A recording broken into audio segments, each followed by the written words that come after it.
community steady watching. Anywhere she go, good energy follow. Bad vibes disappear by tomorrow. Too much sauce, too much glow. Say give me the whole place warm up so. Say yo, everybody know. Queen of the talk show, still in the show. University conversations got the people up from Liberia streets to around the globe. Say yo, beautiful soul. Funny 1 minute, then she touching your soul. Smart and talented, natural glow. Whole crowd singing like I-O, I-O. She dey carry the matter with style and class. Even when the tea too hot, she still laugh. Trending topics and celebrity gist. One microphone and she running the list. Confidence high like the stars above. Real good vibes and genuine love. Everybody tuning in every day. Cause Siggy always know what to say. Big dreams, big moves, big personality. Liberian queen with originality. Talk show host with the best energy. University conversations officially.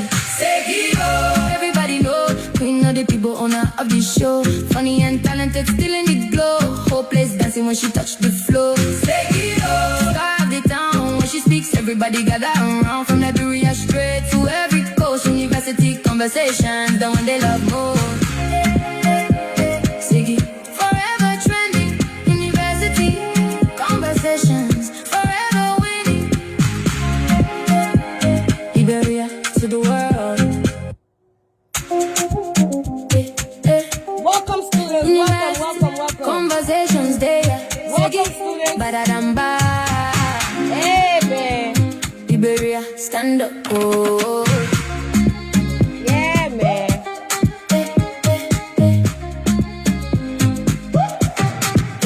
Every day people waiting online for the fresh juice dropping right on time. From the city talks to the trending news. Say you bring the vibes, nobody can lose. She funny, she bright, she full of grace. Big fine smile and a beautiful face. When she starts talking, everybody looking. Whole community steady watching. Anywhere she go, good energy follow. Bad vibes disappear by tomorrow. Too much sauce, too much glow. Say give me the whole place warm up so. Say yo, everybody know. Queen of the talk show, still in the show. University conversations got the people up from Liberia streets to around the globe. Say yo, beautiful soul. Funny 1 minute, then she touching your soul. Smart and talented, natural glow. Whole crowd singing like I-O, I-O. She dey carry the matter with style and class. Even when the tea too hot, she still laugh. Trending topics and celebrity gist. One microphone and she running the list. Confidence high like the stars above. Real good vibes and genuine love. Everybody tuning in every day. Cause Siggy always know what to say. Big dreams, big moves, big personality. Liberian queen with originality. Talk show host with the best energy. University conversations officially. Siggy, oh, everybody know.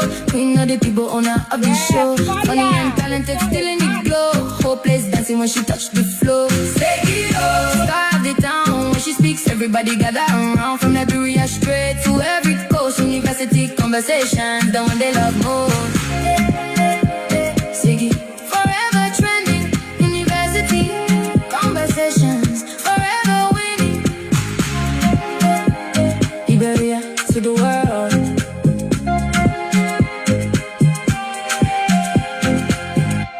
What's going on, students? Welcome, guys. We have a special show tonight. Welcome. Tonight we're here to open our ears and our eyes. One more time again. Popular demand. I University conversations day. Hey, my girl, you're in the building. What's up, mama? Hey. Liberia, stand up. Come on, man. Rosalie, what's up?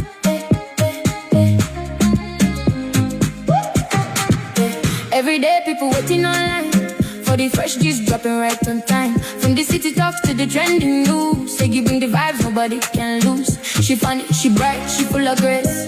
Big fine smile and a beautiful face. When she starts talking, everybody looking. Whole community steady watching. Anywhere she go, good energy follow. Bad vibes disappear by tomorrow. Too much sauce, too much glow. Say give me the whole place warm up so. Say yo, everybody know. Queen of the talk show, still in the show. University conversations got the people up from Liberia streets to around the globe. Say yo, beautiful soul. Funny 1 minute, then she touching your soul. Smart and talented, natural glow. Whole crowd singing like ayo, ayo. She dey carry the matter with style and class. Even when the tea too hot, she still laugh. Trending topics and celebrity gist. One microphone and she running the list. Confidence high like the stars above. Real good vibes and genuine love.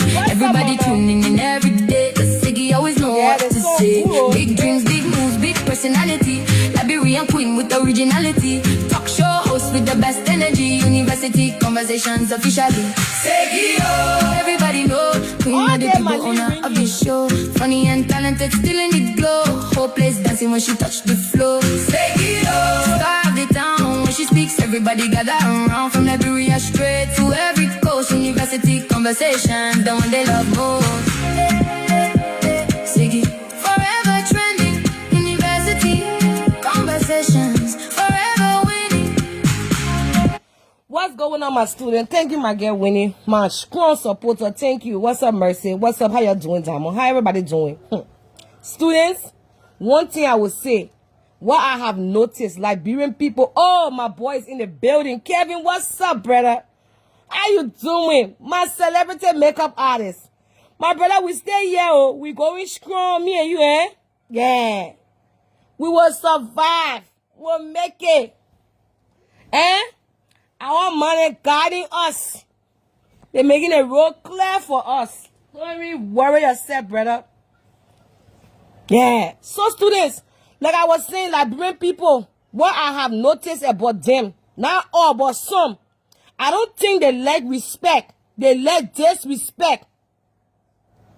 I don't think Liberian people lack respect. They lack disrespect. You have to disrespect them in order for them to come to their senses. Because when you take it lepe with them, they don't like it. They don't like for you to get them respect. And since that they want it, that's how we'll be going. Like just how we'll be going, my girl Mankula, what's up? I can't wait for my raw hair. I can't wait for my bust down raw hair. Business woman in the building, a strong woman, man. How you doing, Antoinette? So, students, hey, my girl, Yaya, what's up? They don't like it, oh. You see the individual here. Just trusted her. Because she's a pastor wife. She's a mother. Trusted her. Gave her money. She the one king. She said she can do business in Liberia. A lot of y'all will have good people coming in your space to work with y'all. People coming. You know what it is for people to invest in you. You know what it is for people to trust you, want to work with you. The reason why Tess trusted her, because all in the need of, she's a praying woman, she's a mother, her husband a pastor. Now no, honor the covering of the anointing. So shall your disgrace come also. We have to disgrace her today before we get our money. And not only that, now we are hearing all kind of other story about her. We will not let it be. Ever since we gave her our money to buy our thing in Liberia, she won't come play yeke with someone. They tell you say you can take you money, you play phone with it.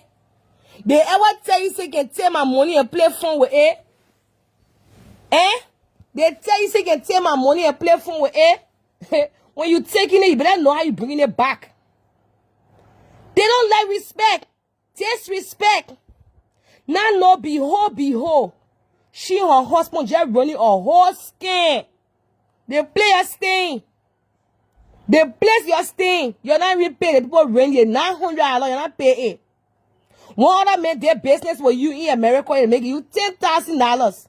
You're either make money every day. They make carry police to your house. Every day, police coming in a yard. Like what money you wanted to play with and do yanka with it. Giving us fake tracking no more. You want to do the right thing. You call yourself so-called praying mother. Me, I told Tess long time, let me handle that mother here. Let me straighten mother quick. That whole waste, that whole playing with you. Long time. That money you're playing 50 years. Long time you're going to bounce back like Ganga boy and get my money. My money was inside it. My money was inside it. And I told her, I say, I hold out human being no. Y'all will take people things. You're in a country. Y'all need help. But y'all will try to deceive people. Y'all will try to deceive people. You in a position in Africa, somebody bringing business opportunities to work with you. Instead of you looking at that opportunity to develop yourself, make money. No, you want to steal. You think you can just dupe anybody. Men of God, hello, welcome, welcome. We are here to expose fake pastor, fake mother. Welcome. The anointing is already here.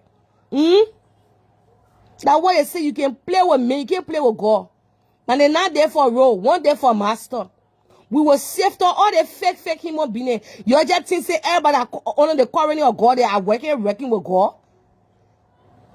You are in a whole church. The most deceitful place in the world is the church. Because you would think that people that are saying Jesus are doing the right thing. They are more corrupt than even in the government say. Because those one can manipulate you, turn you against your family, turn you against your husband, turn you against your wife, all in the need of the Lord. Say they know how to scripture that Bible into the way to make you to divide whole family, break family trees. The criminals then. If we not be careful, the end time is soon here for some of us. Our end time right now. I got it, Omichi. Thank you. Thank you so much, boo-boo. Can't take people money, can't take our money. We calling you, you want switch phone off. You want do all that care, that kuru. You bounce, eh? She pay, oh. She pay our money today. She pay our money ASAP. It was on time. Nobody will take, anybody take your money, you call me. Anybody get your money, I don't want know how to handle them. And I don't even say play with criminal. No time to talk with a criminal. I know how the criminal can behave. They want to convince you. How can a brain person be so deceitful? Those are the places where the church is the more corrupt place at. They know how to use the Bible to deceive you. You would think, oh, the woman are praying mother, I can trust her. Better know the Bible for yourself. You better know the Holy Spirit for yourself. You better know God for yourself. Can't take our money and think she can play fun out of anybody here. Simple task they gave you, you can't even complete the mission. The church is so corrupt nowadays. They have one other one. She said she was whole virgin at 34 years old. Her mom said she never do man business. Praying for people, laying hands on people. Now know she and the deacon were having sex. She take pregnancy. Now know the whole time. And the deacon was warming her up. Take pregnancy, come to the church, they can't demonstrate in the people's church. They can't explain that the deacon entered inside her. Tell people, laying hands, this time, nobody. I doing my own praying. Nobody is laying hands on me to take what it does not belong to them. Not laying hands on people. They will be taking your glory. Laying their hands on you. Deceitful. Because some of you like prophecy so much. You like quick action. You don't want to wait for God's time. Not somebody start praying for you. You see anything? You see anything? That the reason why you see the pastor will continue to fool you, lie to you. They will use. This time easy. They get go on your page. Look at everything from your page. Redirect everything. Can your inbox and telling you this and that. The moment they start praying with you, if you want to know the red flag, they will start asking you for money. They quit to ask you for money. You must buy candy, biscuit, feed it one. They got to do fasting. The fasting they're about to do, they need 4 or 5 people to join in to do the fasting. And in that fasting, got the same money to feed everybody. Damn it. That's how Jesus was doing it the time when you were on the ground. That just how you were carrying his message, right? They may were hitting people around for free. You were telling, I'm not working. I need job. Pray for me. They know you're not working, but they want to suppress. They want to suppress. Who you think you fooling? Who you think you fooling? You better know God for yourself and stop allowing people to come. I know sometimes things can get really desperate. But I just how when the devil know you desperate for answer, he can send his agent to just come and manipulate you. In that fake press. When they praying for you, they gossiping. One other sister, I pray for the other sister, her husband was having that kind of problem. The other one, they imagine your own story what they're giving to somebody else. Bunch of demonic devices. I go to my little white church, come from there, nobody know. Nobody laying hands on me. Nobody putting hands on me.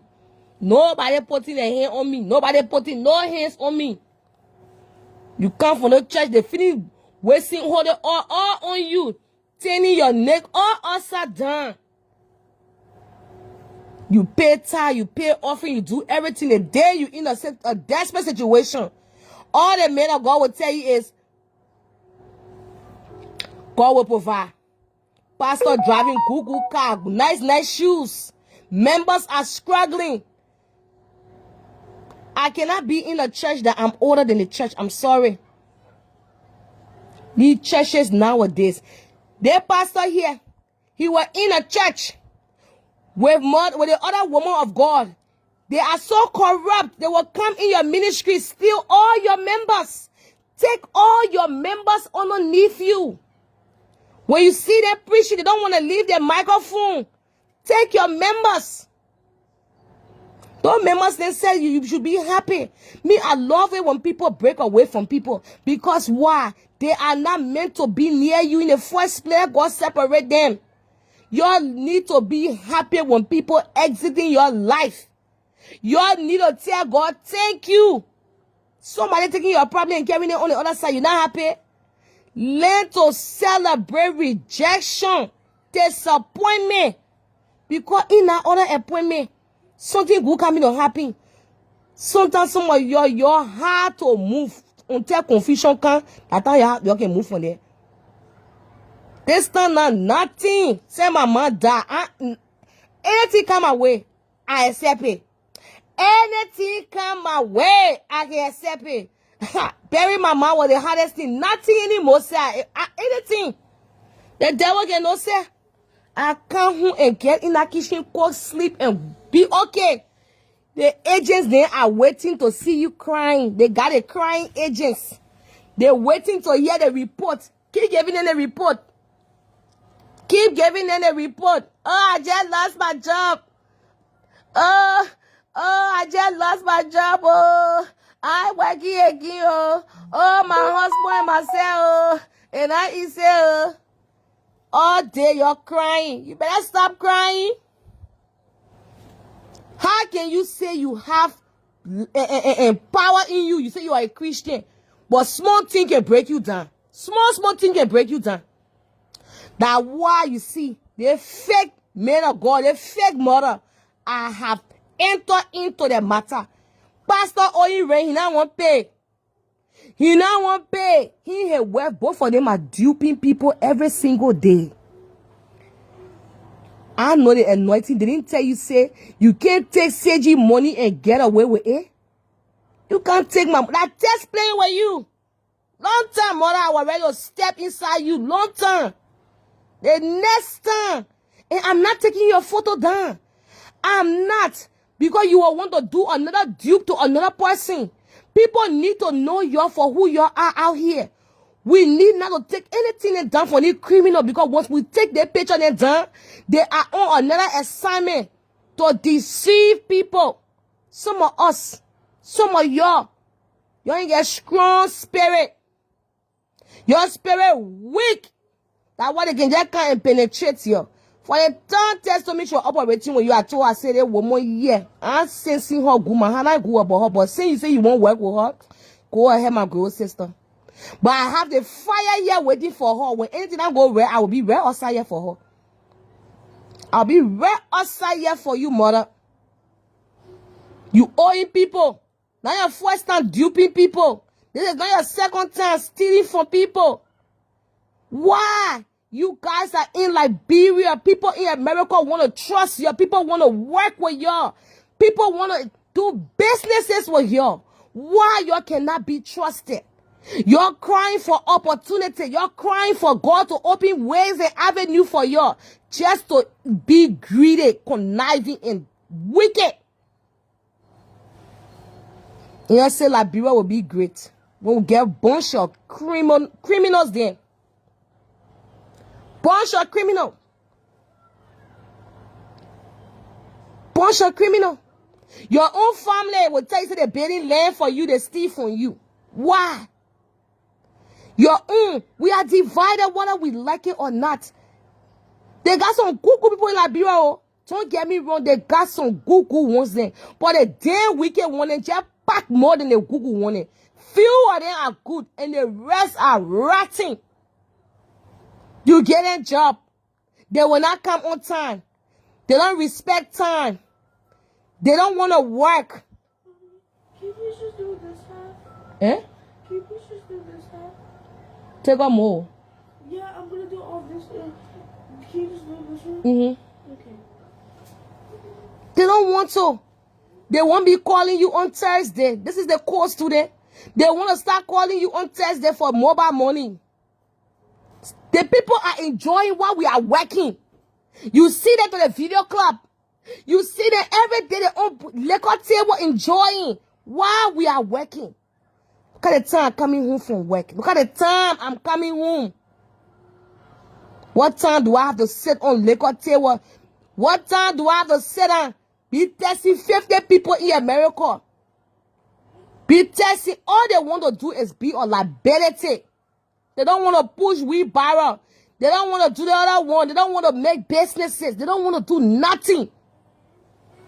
All they want to do, put that money, get in your phone and just disturb you.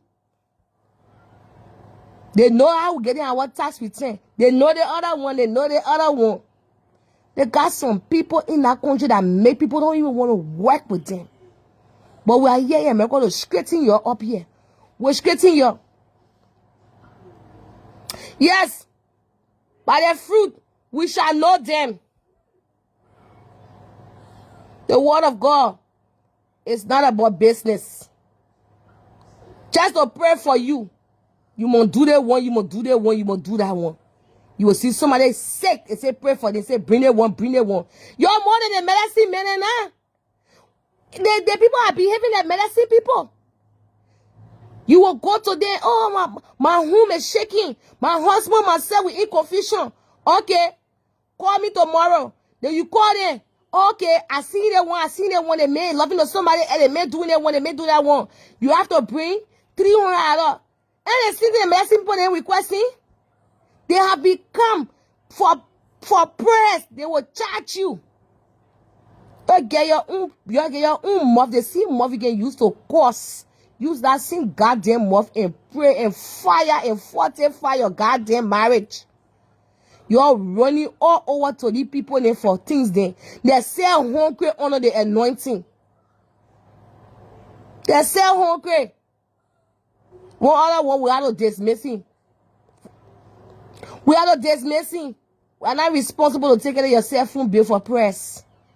You get on prayer anywhere you go, they won't charge. Everywhere you go, you must pay. Back in it, share the one with the children. Do the other one. You're more than the medicine people. The medicine people are charging. Pastor, they're charging. I was in one other church. The man will tell you, how old are you? If you are 20, just know say you must add 20 to the end. If you 25, just add 20 to the end and the money you must bring. At that time, 24, he said, I'm going to bring to the 400. Why getting the phone?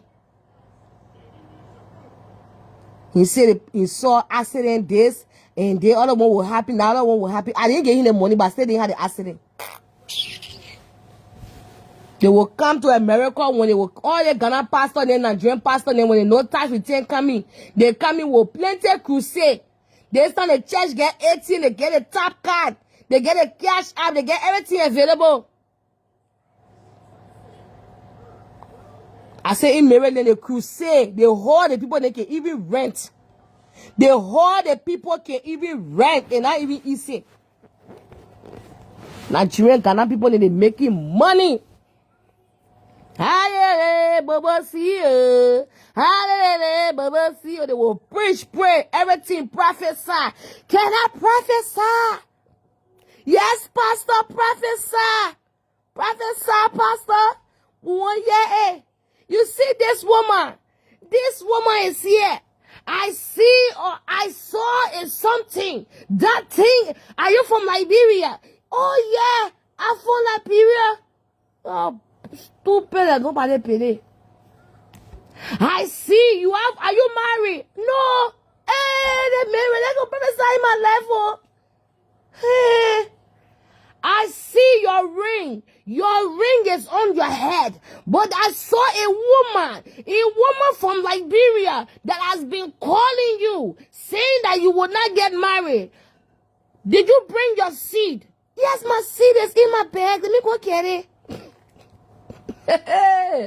The days of me entering like Nigerian churches, Ghanaian churches.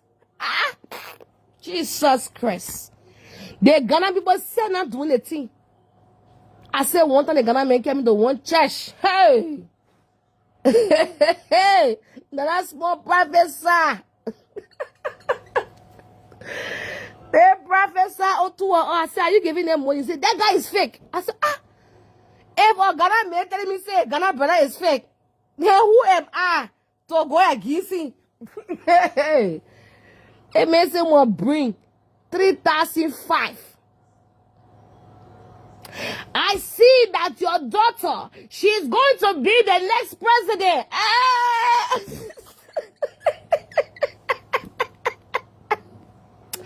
Hey!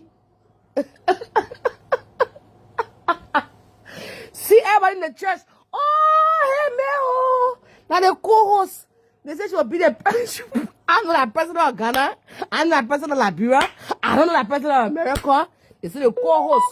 The anointing she get, that's more anointing right here.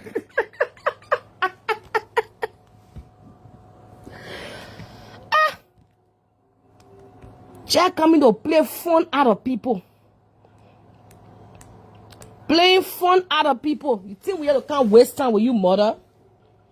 We are not here to waste time with you, mother. Yo, hold on 1 second, yeah.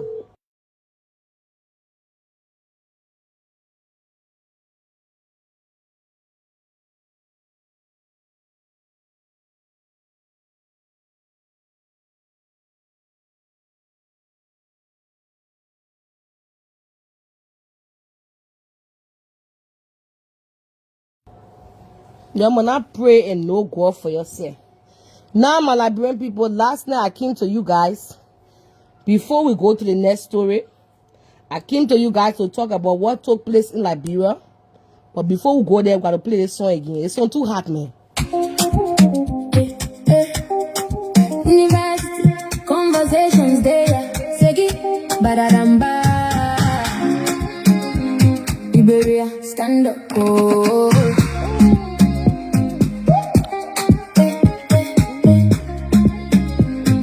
No go for yourself. Every day people waiting online for the fresh juice dropping right on time. From the city talk to the trending news, say giving the vibes nobody can lose. She funny, she bright, she full of grace.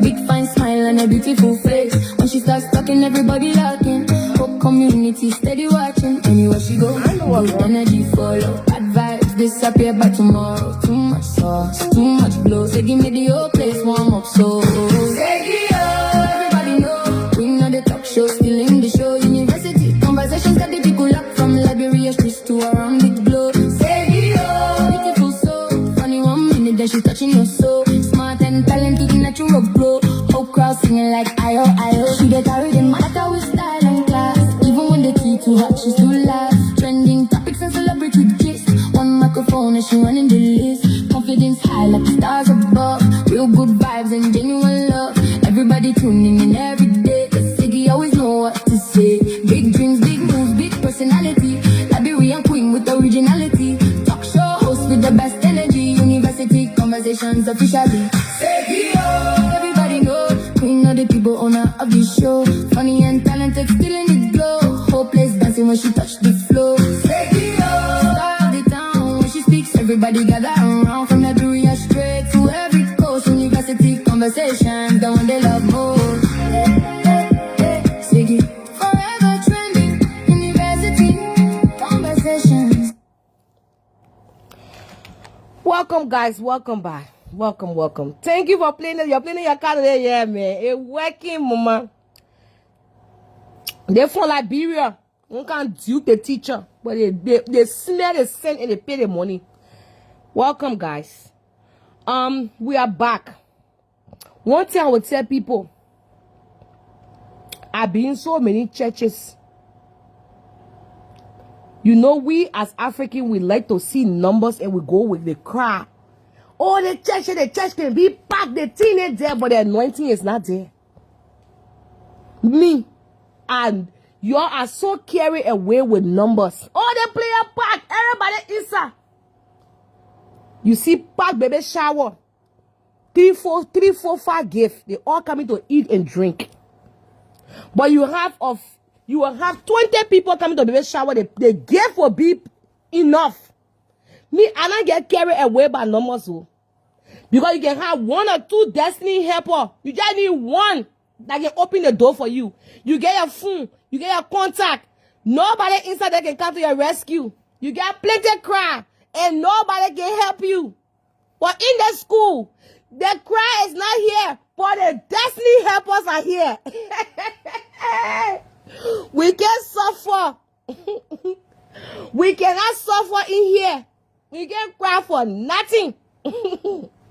We got correct destiny helper. Because they understand. They understand the mantle we carry. I mean, carry away by the numbers, though. No anointing is there. Nothing you will learn. So, guys, I reached out to the family of this young woman who passed away at 23 years old. I reached out to the family. This story is so sad. I reached out to the family, and I want you guys to listen to the recording.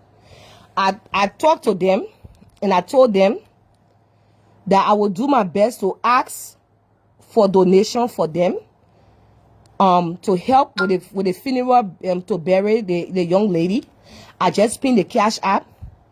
This young lady passed away, but let me play the recording. She's a mother of 23 years old. She has 2 children she left behind, a 3-year-old and also a 5-year-old. She left her son behind and her daughter. Her daughter is 5 and the little boy is 3 years old. Due to domestic violence, whenever you want to leave your abuser, the final ending is for them to kill you. Whenever you want to leave your abusive relationship, that's when they want to kill you. So let me play the recording. You guys can listen. If you are touched and you want to be a blessing to help with the funeral expense, because the body, now the police told them, after the police finished doing the everything, I will explain it to you guys. Let me just let you listen to the recording. Yeah, that happened on a Friday. She died at GFA. The incident happened morning about 12. Yeah, 11 to 12. And I tried to run around all that morning as well. I was not on the scene. And I tried to run, try to run around all. Now, that morning, they tried calling me about 2, 3. But I missed the call because I was sleeping. And I spent my phone silent. And I live way broadly. They live single here to 2nd Street. So that in the morning, when I get a call, I got up and decided to run quick and come. If I can come at that time, he was at Mawa, but Mawa said he was the condition. But the condition was too heavy. So right away, and at that time, the individual too was with them in the hospital. Yeah, so Mawa refused, so he sent her GFK, and so it was Mawa said he arrested him from So I had to my sister, even in that, yeah, he had been arrested now in the police custody. Yeah. So yesterday the police, yeah, to have one child.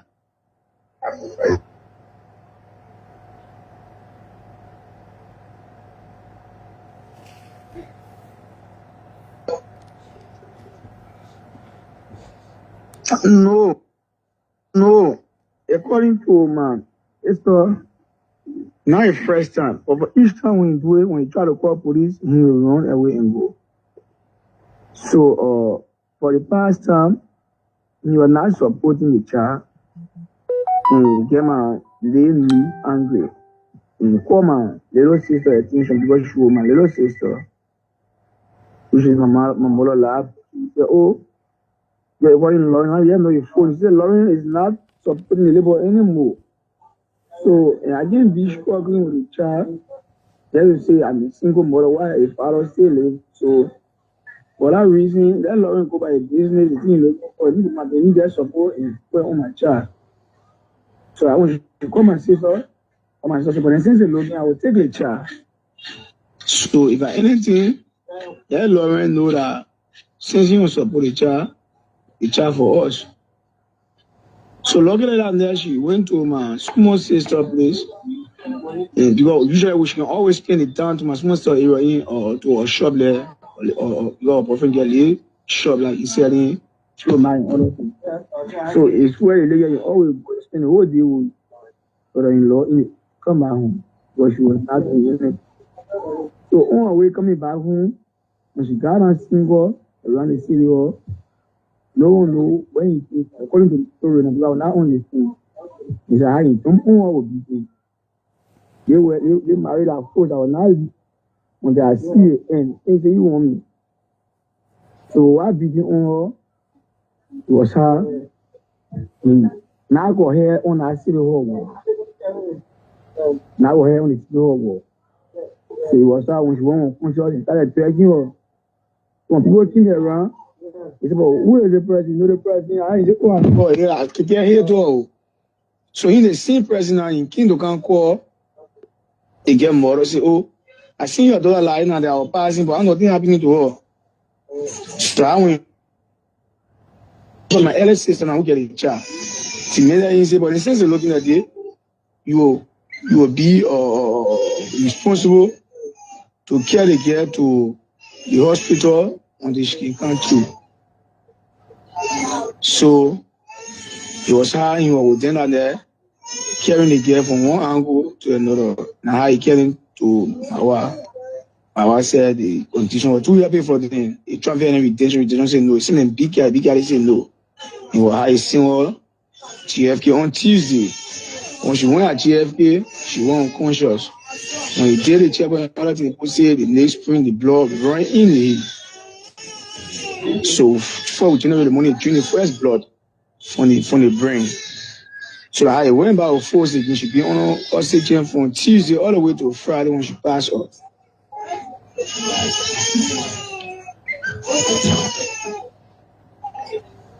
The little boy, I think almost 3 years now.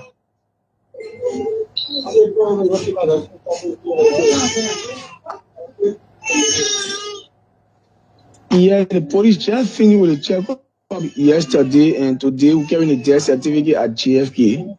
But the police saying that we should go ahead and we'll carry the death certificate. Why don't on the investigation for the biological sport, we can go ahead and see how we can generate funds to bury the little girl. So we are planning to do that out on next week Saturday. Yeah.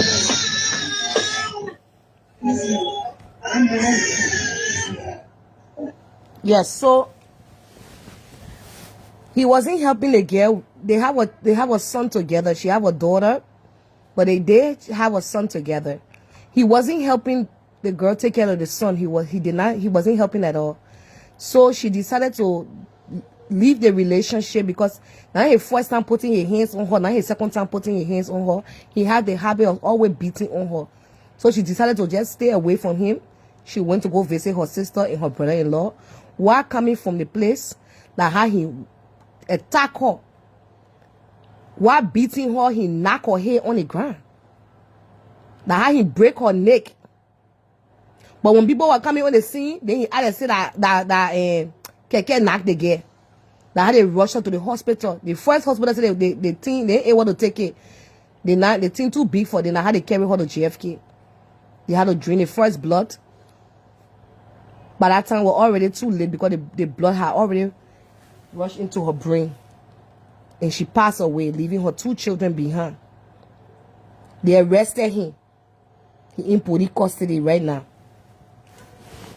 They arrested him. The police told the family they can, with the death certificate, they can go get it from JFK because they don't want the body to spoil, so they can go ahead and start planning the funeral.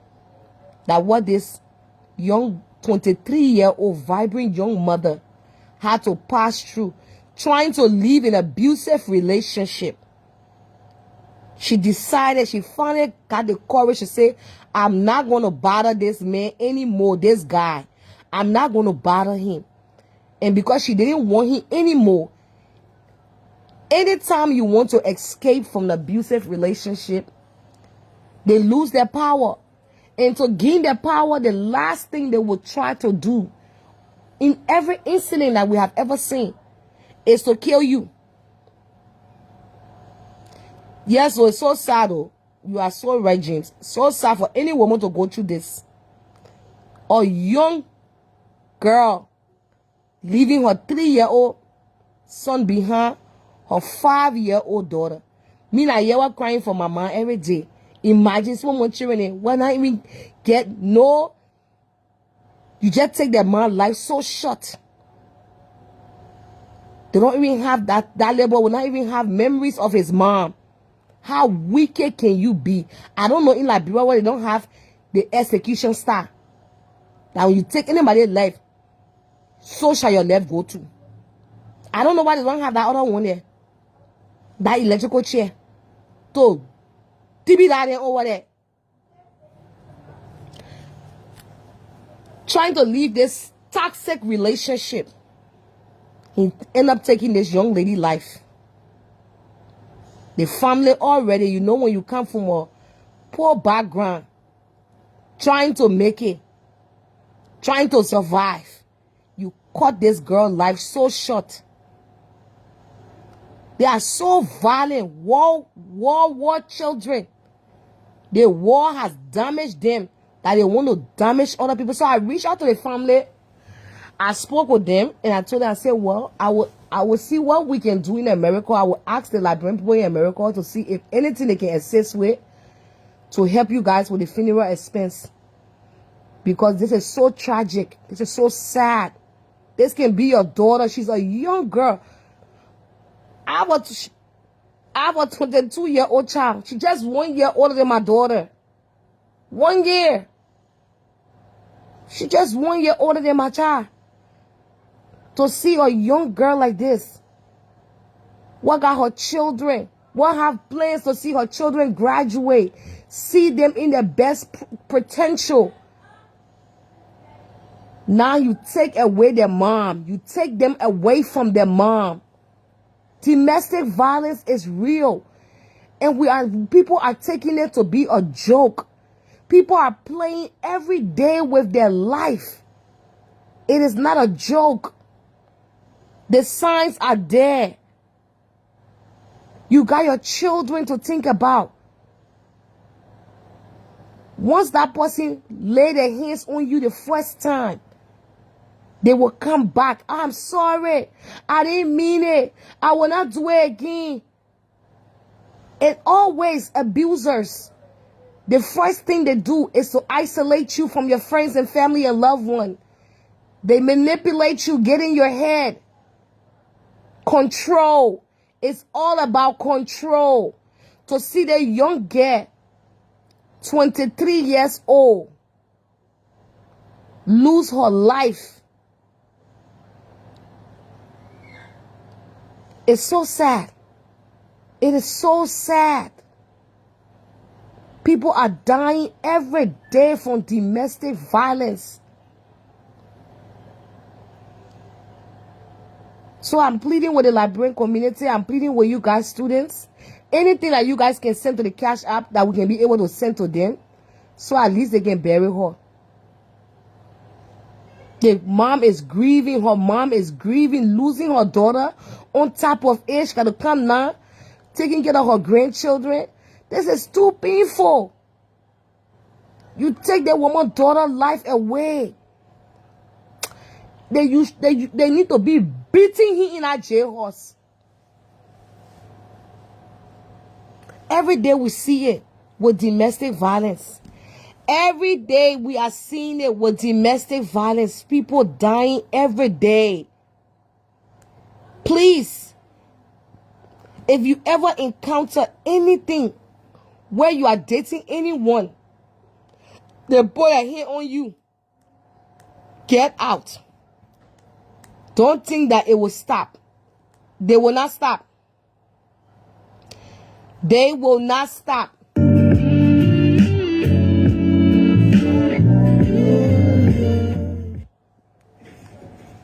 Look, cut your ass trying to stick bubble gum on. These people are very abusive. They will not stop. If you ever encounter yourself in any toxic relationship, trying to solve it, trying to be there, what will people say? Let them say you can't keep the man. Let them say you didn't keep the man, but now your life. Trying to be in a relationship that is very toxic. Your life is more important. You are beautiful. Tell yourself you don't need it. Move away. Find another avenue. You're not going to care yourself to be in that kind of toxic relationship. Hold on, guys. Let me call the person. Hold on 1 second.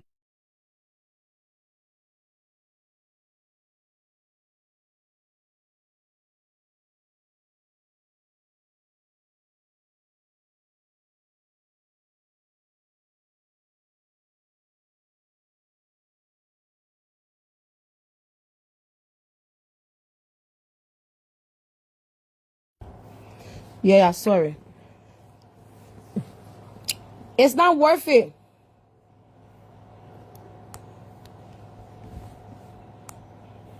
It is not worth it. Let me play this so you can hear it.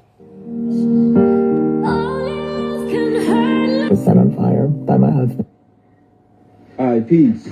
So yes, I seen the two brothers that any man that could punch you in your face, choke you, kick you, slap you, call you out of your name, threaten you, threaten to kill you, threaten to kill your family members, act extremely jealous, states to you that he would kill himself if he can't be with you or if you will leave him, does not love you.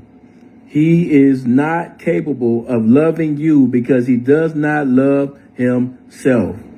He is extremely manipulative and he uses it so that he can gain power and control over you. Love does not hurt. Any man that could punch you in your face. I don't know what survivor of abuse needs to hear this, but you can decorate your home now. If you're new to It starts with name calling. It starts with them being a little too rude in front of your friends. It starts with them grabbing your arm a little too rough. And keep in mind, while all of this is happening, you're falling deeply in love. Because there are some red flags, but there's never enough. And most days you're happy, and you mean that. And then maybe you'll get into an argument and they break some of your stuff. Or they push you against the wall. But then they say they're sorry, and that they love you, and they cry, and you tell yourself that because it's not a black eye, that it's okay. That's how people get into situations where they can't leave. That's how people end up in marriages where things get a lot worse. It didn't start out with that person being evil to them. It started out the same way every relationship starts out. It starts with little arguments and little fights. Don't ever judge someone's situation until you've been in it. Because it is really hard to leave when you don't feel like you deserve any better. It's a cycle of it's a very deep cycle being in a domestic violence relationship where people are getting killed every day. People are literally losing their life. You got NFL players, basketball players beating their baby mom, killing them. This young, beautiful girl, he broke the girl's neck. Can you imagine breaking somebody's neck, knocking their head on the wall, knocking their head on the ground? Then he, the same male, after beating her, he carried her to the hospital. After he caused that injury to her, he wanted to lie and say that she got hit by a keke. All the bruise, when they did the autopsy, they did the stuff, when they checked her body, all the bruise on her body. Thank God he's in jail. Thank God he didn't run away. Thank God. It's just so sad. You kill your own son, mom. And me, I always say this. As a mother, anything that will disrupt your mental health and your peace to raise your children in order for you to function and be your best, to be a parent, because you cannot be a parent to your kids while you are broken, while somebody is fucking with your mental stability, while somebody is trying to put their hands on you.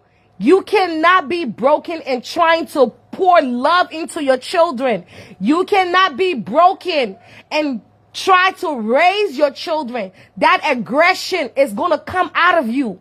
So in order for kids to have a good foundation, they need peace. Your children do not want to see you in a toxic relationship. It is damaging them to see and hear in the other room their mom is getting her ass whooped. Those traumas, they are hearing it. What are you teaching your boys? Men, that it's okay for you to put your hands on a woman. Women, it's okay for me to get my ass whooped. They hear those voices, they hear those sounds. Whether you tell them to go to the room, they hear it. A lot of kids are traumatized from their childhood, from seeing themselves in their parents in toxic relationship. And if you ask a child, they will prefer you to separate. They will rather you separate yourself. Whether you and your husband not even putting hands each other. It's very dysfunction to have a household. Every day you're in that house, you're making flour. Every single day. There is no peace. Chaos. There is no peace. Chaos. When a child want to come and talk to you, it's aggression. You channel your aggression onto the kids. It is not okay. Domestic violence, toxic relationship, toxic marriage in the African community. You don't want to leave because people will say, oh, you can't keep your husband. You can't keep your boyfriend. So you must stay there and endure those type of pain. And then they stigmatize you to the point where you see good men, you think I bad men. How you doing, Kelly? It is not okay. It better you leave that marriage than for you to be in a relationship. Some people are being in a relationship. They just can't say, oh, I'm married. But within that marriage, they have already checked out of that marriage. All in the name of what people will say. People will talk. Whether you are alive, whether you dead, they will still talk. People talking, it will not stop. But your happiness, your peace, your inner peace, it is what you desire, is what you need. Then to be in a relationship where every day you can't even come home, you have to sit in your car. To clock out, you worry that when you come home, it will not be easy for you when you get to your house. Your home is your peace. Your home is your peace. It's so sad that some people cannot be by themselves. They cannot be by themselves. And the kids that are in the home, and you wonder why if you're in a toxic relationship, just study how your kids' performance is. They cannot perform in school. They're in school, but their mind is thinking that when they go home, they're gonna be hearing those voices, those arguments, those fighting, and repeating those same cycle. Kids prosper in love, in peace, but every day there's conflict in the home. Every day their mind, every day there's noise, there's fighting. And sometimes some people get so used, it's a cycle where your kids get so used to it that when they get into relationship, they feel like it's okay. As a boy, he saw his father beat his mom, so he has repeated that same cycle. She saw her mom getting beat up, and she has repeated that same generation cycle to be abused. We are in 2026 with all the devices and all the resources out here. Oh, I can't leave. I'm not able to pay the rent on my own. Go to a social service office. They have women's shelter where they will put you in. Later on, if you get better children, you get 1 or 2 or 3 or 4. They will, if they shelter too crowded, they will put you in a hotel. You have your kids worker. You'll be able to find you a place. It's better I sleep in a shelter than to be in a house where I don't know whether I sleep in, they'll be knocking on me or they'll be beating on me. Do you know the kind of punches somebody put on you when you get to a stage where when you get old, you start having that shaking device. Your hands shaking, you traumatized, you get sick. You put your body through so much trauma for love. You put your body through so much trauma. Not getting any younger. We are not getting any younger. Get out of that toxic marriage, toxic relationship. They have men who are also being abused by women. They don't speak about it. They have women. Listen to this. I always play this thing here. It's dangerous to leave an abuser. Because the final step in the domestic violence pattern is kill her. Over 70% of domestic violence murders happen after the victim has ended the relationship, because then the abuser has nothing left to lose. Other outcomes include long-term stalking, even after the abuser remarries, denial of financial resources, and manipulation of the family court system to terrify the victim and her children. And still we ask, why doesn't she just leave? I was able to leave because of one final sadistic beating that broke through my denial. I realized that the man who I loved so much was going to kill me if I let him. So I broke the silence. I told everyone. The police, my neighbors, my friends and family, total strangers. And I'm here today because you all helped me. Abuse thrives only in silence. You have the power to end domestic violence simply by shining a spotlight on it. It's incredibly dangerous to leave an abuser. Because the final step is to kill you. The final step. Now let's go to the warning signs. For multiple reasons. Trauma bonds are insanely strong. The best way to avoid an abusive relationship is to know the warning signs early. Here are 15 warning signs that your partner is or may become abusive. The first one is love bombing. The ironic thing that so many men comment is choose better men. Many abusers have perfected the art of coming off as a good guy, as a gentleman. They're the ultimate manipulators. They wine and dine you. They tell you everything you want to hear. That you're meant for them and no one has ever made them feel this way. They make you believe they're your soulmate. Abusers don't come out swinging. They'll tell them they'll love them faster than normal. They'll want to move in faster than normal. They'll want to get married faster than normal. They want this person absolutely hooked so that when they start abusing them, the person will forgive them. Because this isn't who they are. Because they know the man that he can be. They'll end up believing the abuser when they blame it on them. Because the abuser was so great before, and so it must be their fault because they weren't like this before. But it is and was never your fault. That's who that person is at the core. This is hard because some people genuinely do fall in love really fast, and there are some amazing stories out there. So the most important thing is to pay attention to how he treats you after he's landed you. This will differentiate between love and manipulation, which brings us to point 2. Abuse is progressive, so this will happen slowly. They'll make small comments, put downs, start judging everything you do, and criticize you. They might even say these things jokingly, but they mean it. Number 3, are they abnormally jealous? Does he think that you're flirting with every guy you talk to? Does he accuse you of cheating out of nowhere? 4, are they controlling? Do they demand you share your location? Do they control what you wear? Do they control who you see? Do they control where you go? 5, you want to pay attention to how they talk about other people, especially women. Do they use derogatory words for women? Are all of their exes crazy? When they see or hear a story about a woman getting hit or raped, do they ask what she did to deserve it? If so, run.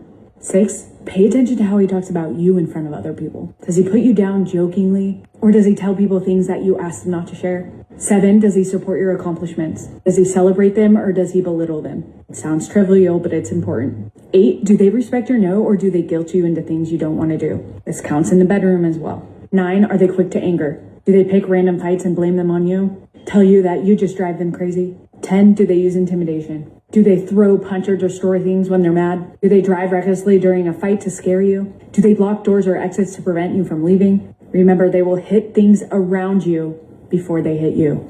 Don't let someone gaslight you into believing that that's not abuse because they didn't actually hit you, they just hit the wall. It's abuse. 11, pay attention to how they talk about your friends and family. Abusers want to cut off their victim support system. This starts with family and friends. If they don't like your family and friends, constantly complain about them and forbid you from seeing them. It's a red flag. Many abusers will even make up lies about family and friends to drive that wedge. 12, a lot of abusers will try and make you financially dependent on them, cutting off access to funds, take away your credit cards, or making you quit your job, even if you don't want to, so you have to rely on him. 13, if you feel like you're always walking on eggshells around them, that is a huge red flag. 14, do they gaslight you? Abusers will use gaslighting to sow self-doubt and confusion in their victims. They distort reality to force their victims to question their own judgment and intuition. And lastly, number 15, a past history of violence. If he has a record of domestic violence or restraining or protective orders out against him, run. He'll try and gaslight you by just saying his exes were crazy. And maybe 1% of the time that's true, but 99% of the time it's not, and it's just manipulation. If any of these resonate with you, please reach out to a loved one. I've also included the number to the domestic violence hotline in the caption. I know it's hard to better life on the other side. You will find someone who treats you right. I'm going to give you guys some really hard truths about domestic violence. If you didn't know, October is Domestic Violence Awareness Month. If you also didn't know, when I was in law school, I was simultaneously getting my fucking ass beat. Yeah, sorry, that was like really insensitive, but I hope that was a good enough hook for the algorithm. Anyway, moving forward. To give myself a little bit of credibility on this topic, I studied criminal justice sociology and psychology. What does that mean? I studied people. I study how people think, why people think the way they do, and then how they interact in the public. I studied people, okay? Moving forward, I studied domestic homeland security. What does that mean? I studied the biggest threat to American society. What is that? Men. But different video. Then I went to law school and I was sitting in classes in, criminal defense, learning about specific murder crimes, given, charges given to women who are fighting out of domestic violence situations. There's a problem here. We're going to give you guys some real truths. Hard truth number 1, the system isn't set up for women or children. People ask me all the time, do you want to be a trial attorney? Not really. What am I doing? Fighting an uphill battle. I became a lawyer to change the world. That's not going to happen under my guise, right? What I can do is I can help victims. That's what I can do. I think that's what I'm supposed to do in this world. Because when I was working in an internet crimes against children, and I realized that in the state of New Jersey, almost every single child toucher gets out almost immediately because there's no bail. There's just no bail. And because most of these little incels are like in their mommy's basement and they have ties to the community and there's no priors because they're not caught each other caught, they're just released. And then on top of that, a specific police department was literally tearing people from a 3 to a 2 on Megan's Law because they didn't have enough people to go knock on everyone's doors and be like, hey, there's a pedophile living next to you. That's crazy. The system is not set up for us. Okay. And honestly, I know I should come on here and be like, you should go to the cops. I don't know if I should say that. Honestly, I'm not saying that. I can't give legal advice. Yeah, I haven't passed the bar. But all I'm saying is I did it. Why didn't I call the cops? Because I was fucking terrified. And we know that the systems are not set up for us. Let me give you a nice little example. My first ever boyfriend really set up the world nicely for me because he was a little bit of a stalker, right? And was literally coming to my university where you had to swipe in.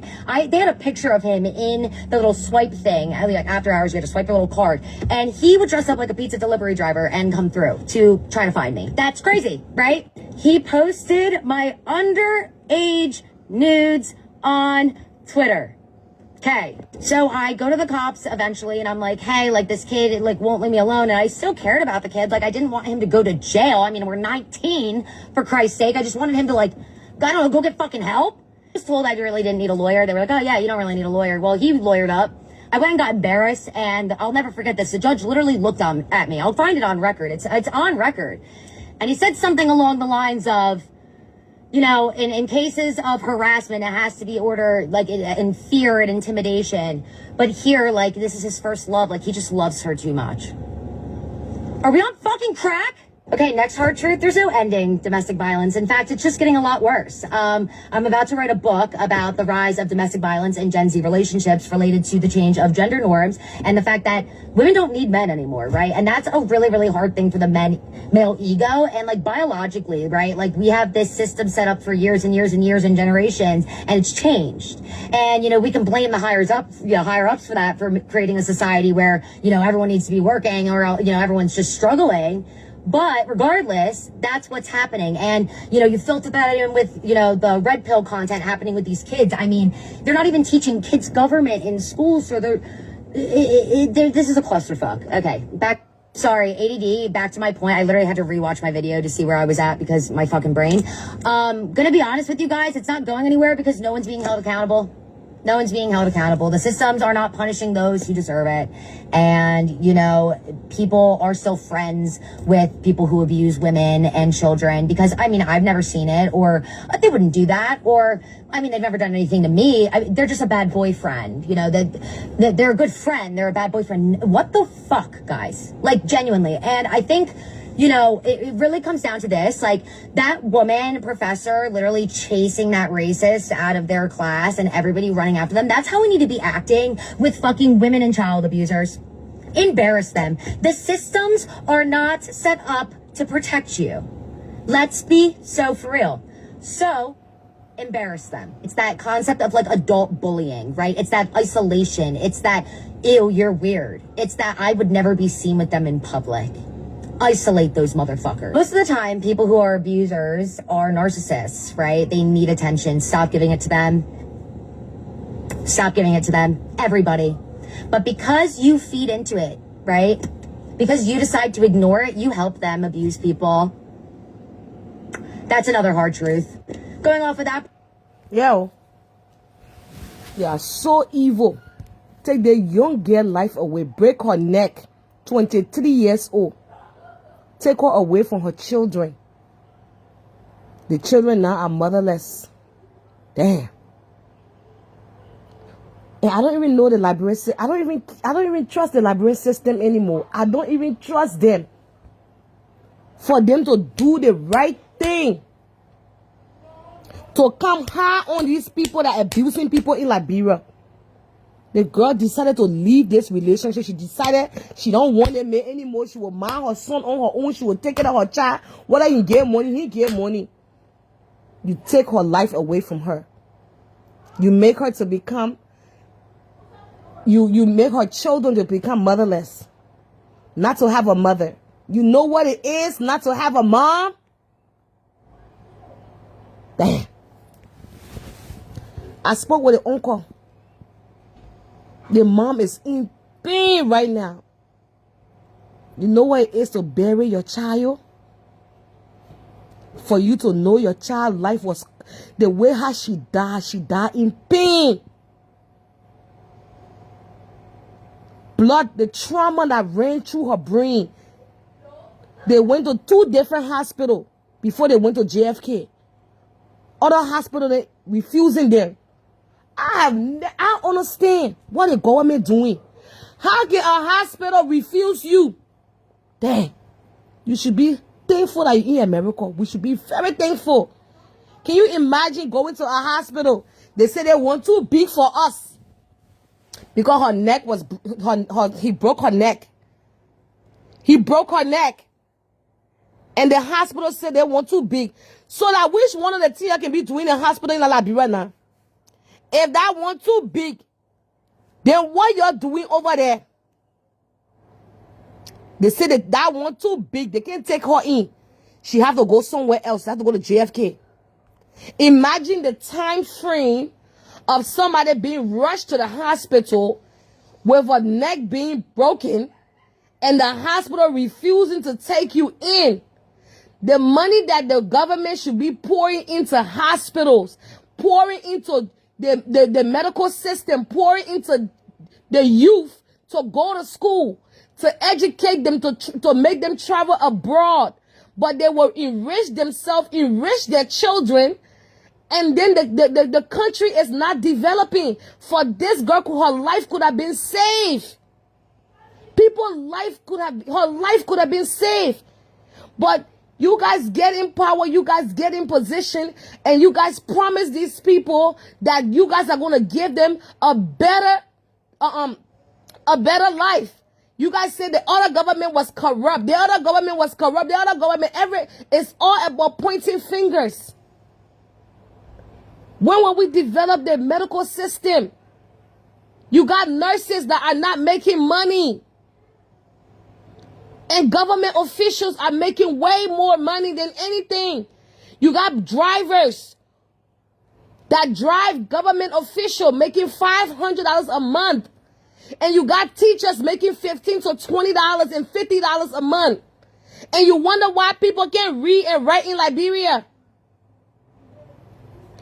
You wonder why somebody will go to the hospital for a common headache and die.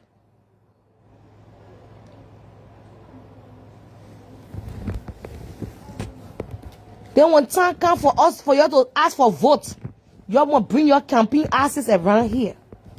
They only know they can't do campaign time. People are dying every day. They will come with a sweet, sweet mouth. God bless America. God really bless the country. What? I was talking to a lady. She said she's a teacher. I asked her how much she making a month. She was making $50. They had to bring the pay down to $25. And you wonder why people can't read. People can't write. People can't spell. And they that in the government, they would, once they get in the position, they take their children abroad. They take their children to America, to London, better school. While other people's children, the resources that should be there, they get more side check. They're sending money to all the women there. They're doing different things, mismanaging the funds. The hospital, the first hospital took her to, the hospital refused to take her in. They said the team was too big. They're not able to. By the time she got to JFK, she was already unconscious. By the time she got there, she died on Friday. She passed away Friday.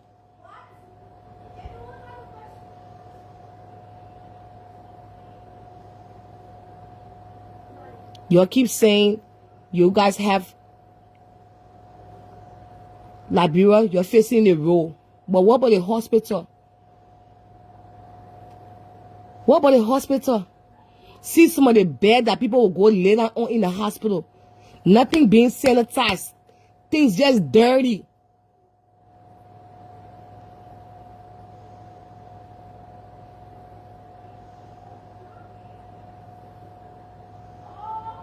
Another lady that passed away,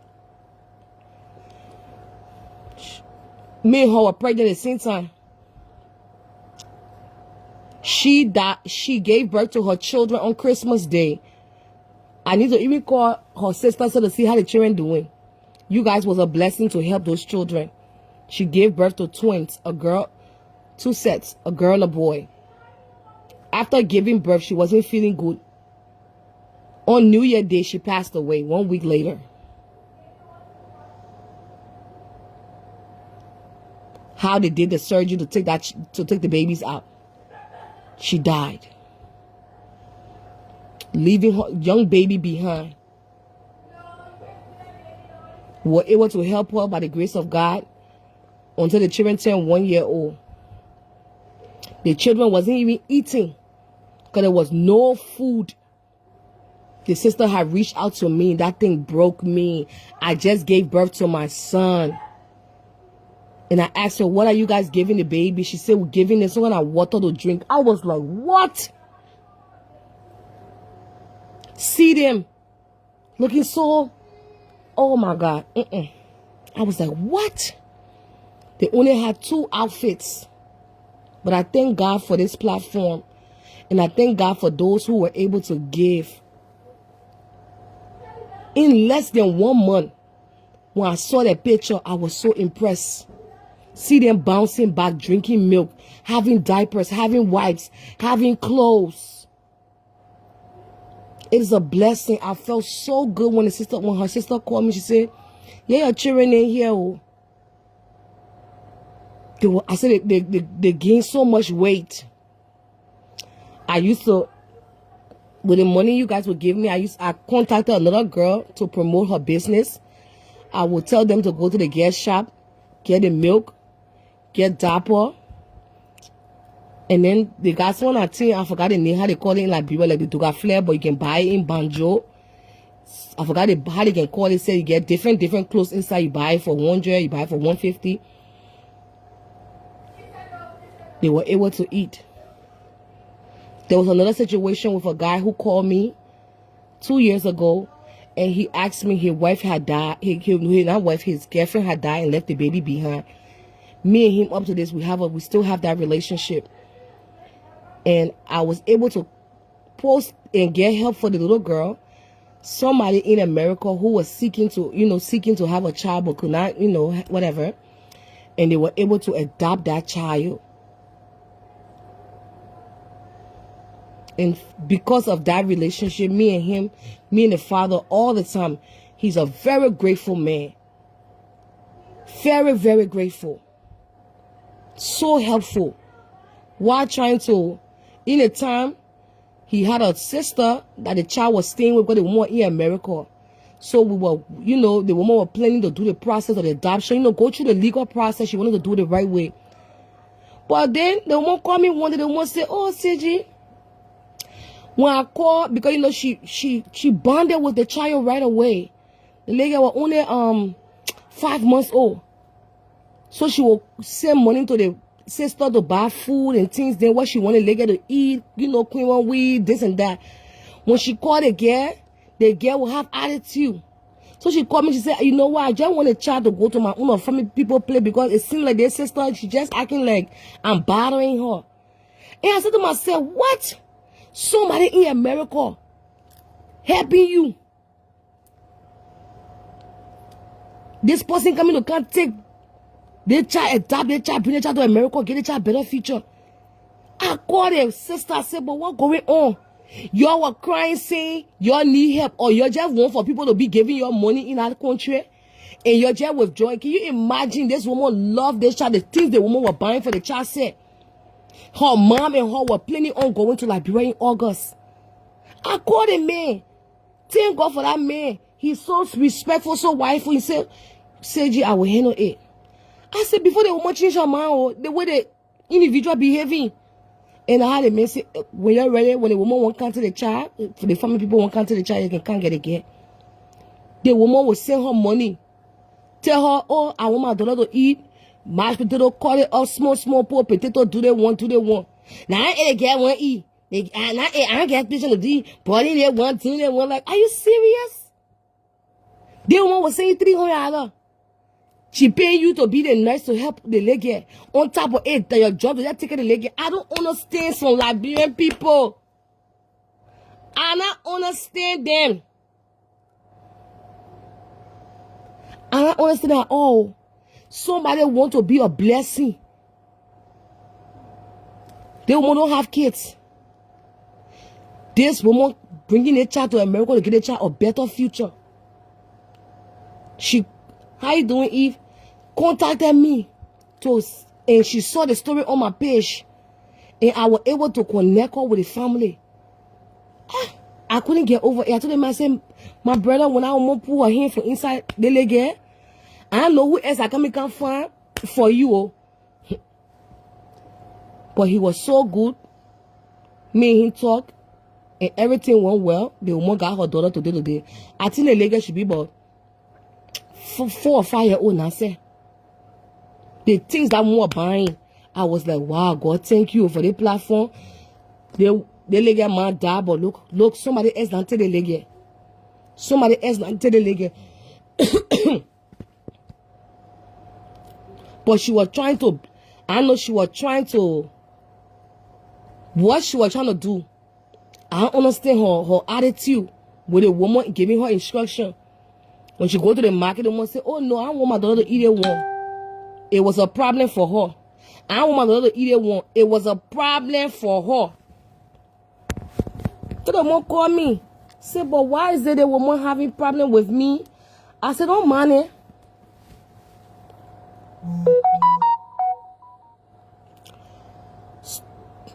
Wow, student, we just got confirmation with our new set. We just got confirmation with our new set. Our new set of the baby face will be here next week. We order 100 set of the baby face. The first one, it already sold out from last night. Everything finished. But our vendor just said that our new supply will be here next week. Our new supply will be here next week. So place in your order for the 1, 2, and 3 baby face set. I just got a confirmation in my inbox. We get 100 set available. So do your pre-order. The 45, the one we purchased for the first one is sold out right away. Right away. $100 for it. You get all 3 with free shipping. With free shipping.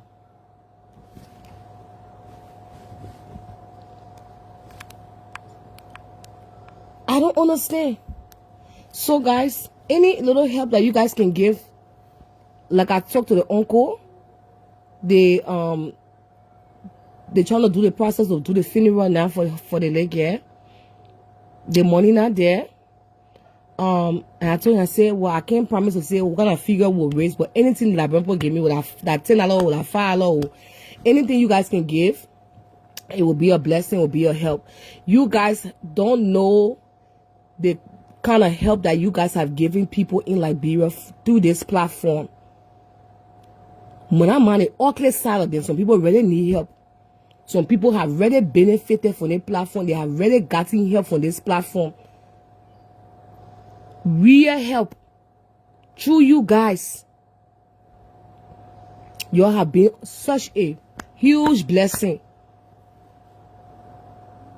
That's the reason why sometimes where your money is, where you sow your seed, in what you are sowing your seed for, those seeds go a long way and they help. Not sowing seed because you're enjoying somebody, causing somebody, but sowing a seed in someone's life, sowing a seed in something that's going to prosper you, sowing a seed in giving, that you're being a blessing to another person's family, you're helping somebody else. Because this woman, she lost her daughter. She got to now come and raise her daughter, 2 children, 5 and 3 years old. The family now got to stop planning for the funeral. There's no money. Anything that you guys can do, I will appreciate it. The cash app is there. I told him, I said from now to Friday, we'll see what we can generate to help. Any amount, 10 or 15 or $20 or 25, anything that lays upon your heart that you guys can give. She was trying to leave an abusive relationship, and he took her life away. Trying to leave that abuser. Spoke to the uncle. The bruises all on her body. He beat her so badly. But he's in police custody. And the family will get justice. They will give him life in prison. He will not can answer. Domestic violence is real. Each and every day, this platform has been able to help people. Real help. I was just telling you about the twins that we helped 2024. When I see them, I'm like, wow, Liberian people, we got good people. See the little twins were looking from the beginning. What? Like him, oh. That's why you see him laying down like he say he didn't do nothing.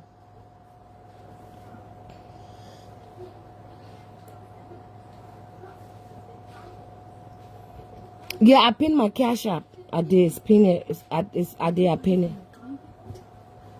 Leave the bullet boy sleep because when you wake up, nobody will be. I won't rest myself. Begin leaving.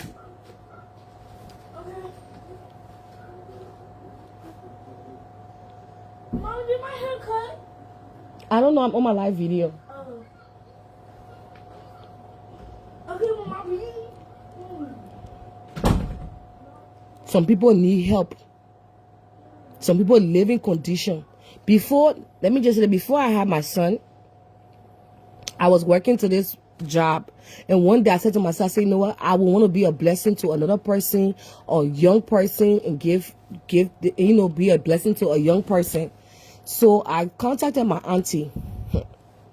And I said, if you see any young mother in the community, somebody, please, need help, please let me know. I will want to help them and help their child. So my aunt called me right away. She said, oh, I got somebody, one lady that here, she need help. So I said, okay. She said she got a son. So she told me, my aunt told me the girl got a son. So I said, okay, I will be sending wherever I can send. I didn't promise them any amount. I said I'll be helping them. Everything was going good. So my aunt called me. She said, Seji, the condition where they get living like is in a swamp. Like water can come all in a house. I said, hey man. So I said, boy, can you take them, let them be living with you? And she said, oh, no problem. So I will send money. When I send my auntie something, I send her something. And then the child father now one day send me a message on Facebook and say, oh, the labor pass. So I was like, oh, I texted him. I said, oh, how you doing? How's everything? He said, fine. What really pissed me off, I was at work that night, and the time I was at work, it was daybreak for them. He had the nerve, and that time I didn't have a son. I only had my 3 girls. He texted me, I don't know whether he was drunk, to come tell me, oh, I know you can't have boys children. So, like, why you helping my son? I don't know whether you want to bring him to America. Random conversation. I was like, what? I text him, but I said, who thinks I can't have boys children? Where you get all that information from? It was so stupid. And then, the money that I was giving the girl, she will never call me. Let me tell you, you don't do things for people to kiss your ass. When you're giving because you want God to be a blessing. You're just doing it out of the goodness of your heart. I didn't care. Sometimes my aunt would tell her, oh, tell her get 10K. I was saying, don't force her. Not how I doing it for. I made a promise to myself that I would rather take my seed to give it to church or pay my tithe and sow my seed in what I want to do with my own tithe. So I would send her money. Sometimes my aunt would be begging her to tell me thank you or begging her to speak to me. And I just tell my aunt, leave her alone. She started to feel so entitled. She started to get, she started to feel so entitled. The money was coming in. I didn't bother her. She never to call me. It came a time in this life when you do not appreciate people, they will depreciate you. My pastor told me this story. When you do not appreciate people, they will depreciate you. And this story my pastor told me, he said There was a time when he was in Ghana. A white man came to Ghana and he preached. And the white man fell in love with my pastor. And the man said, you know what? I will put you on a salary. I will be giving you $5,000 a month. I will help with the ministry. I will help with everything. I will give you a car. I will put you in a house. I will do this for you. And then one day the pastor went to another church and met another young pastor. And the pastor called, the white man called him and said, I want you to work with this guy. My pastor felt he was too pompous. He started saying, I will not work with nobody. I will not share nothing. The way he talked to the white man, he said the white man didn't say anything. The white man said, okay, I hear you, Kwame. I hear you. And the white man hung up the phone. From that day, that white man hung up the phone. That man never called him. It didn't hit him because he still had money in his account. When the money was going dry, that's when he remembered the man no more. He called the man never answer. The man never pick up. The horse he was staying in, he couldn't afford the horse rent. The car he was driving, the car spoiled. He went back down to zero. He called the woman was not available. The guy that the woman told him to work with, the guy saw him. He went to the guy's church. There was a program they were having. He saw the guy. Asked the guy said, oh yes, I'm in contact with him. He's helping me. He went to the guy's place. He saw that where the investment is going now. When you do not appreciate someone, they will depreciate you. It came a time. I just decided to stop. I was giving her money. I stopped. Somebody that was never calling me. Somebody that was never even. One day she called me, Auntie, your son. Auntie, I just calling you. Your son, your son, his birthday coming. I didn't say anything to her. I didn't say nothing. She talked. When she hung up when she got tired, she said bye. I said bye.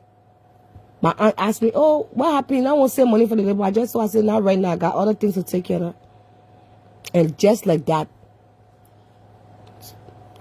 she started calling me more. Auntie, how you doing? Oh, someone that was never calling me for the past 1 year, I was helping her with her son. Never she had my to call me. I will be right there. My aunt will give her the money.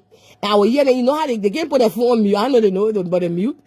But my aunt will be forcing her, tell her thank you. They will be forcing her. At that time I didn't really bother but it. But when I got ready, I just made my decision. You cannot be ungrateful for someone to take you from a place where you were sleeping with water coming inside. You were living by the swamp. When it rained, they say the heavy rain can be in there. I just literally stopped communicating with her. And my aunt was asking me why. I said, I got other expense. I got other things to take care of. I got my kids. I was just trying to be a blessing. That's it. I wasn't doing it for you to kiss my ass. I was only doing it out of the simpleness of I was a teen mom, and I want to be able to help another teen mom. But to her, she felt entitled. When I send money, they begging her to come on phone to even greet me. That how some people can miss their blessing. Then they can sit back and realize, oh, I should have probably been calling that woman. The way I ever ran, I get my own butcher. Well, case is finished. I will not lie. She tried to reach out to me, tried to call me, but it was just too late. Because you cannot be helping someone, and people sometimes get entitled. They feel like you are obligated to. Nobody's obligated to do nothing for nobody. So if somebody is giving you something, it's out of the goodness of their heart. They're not.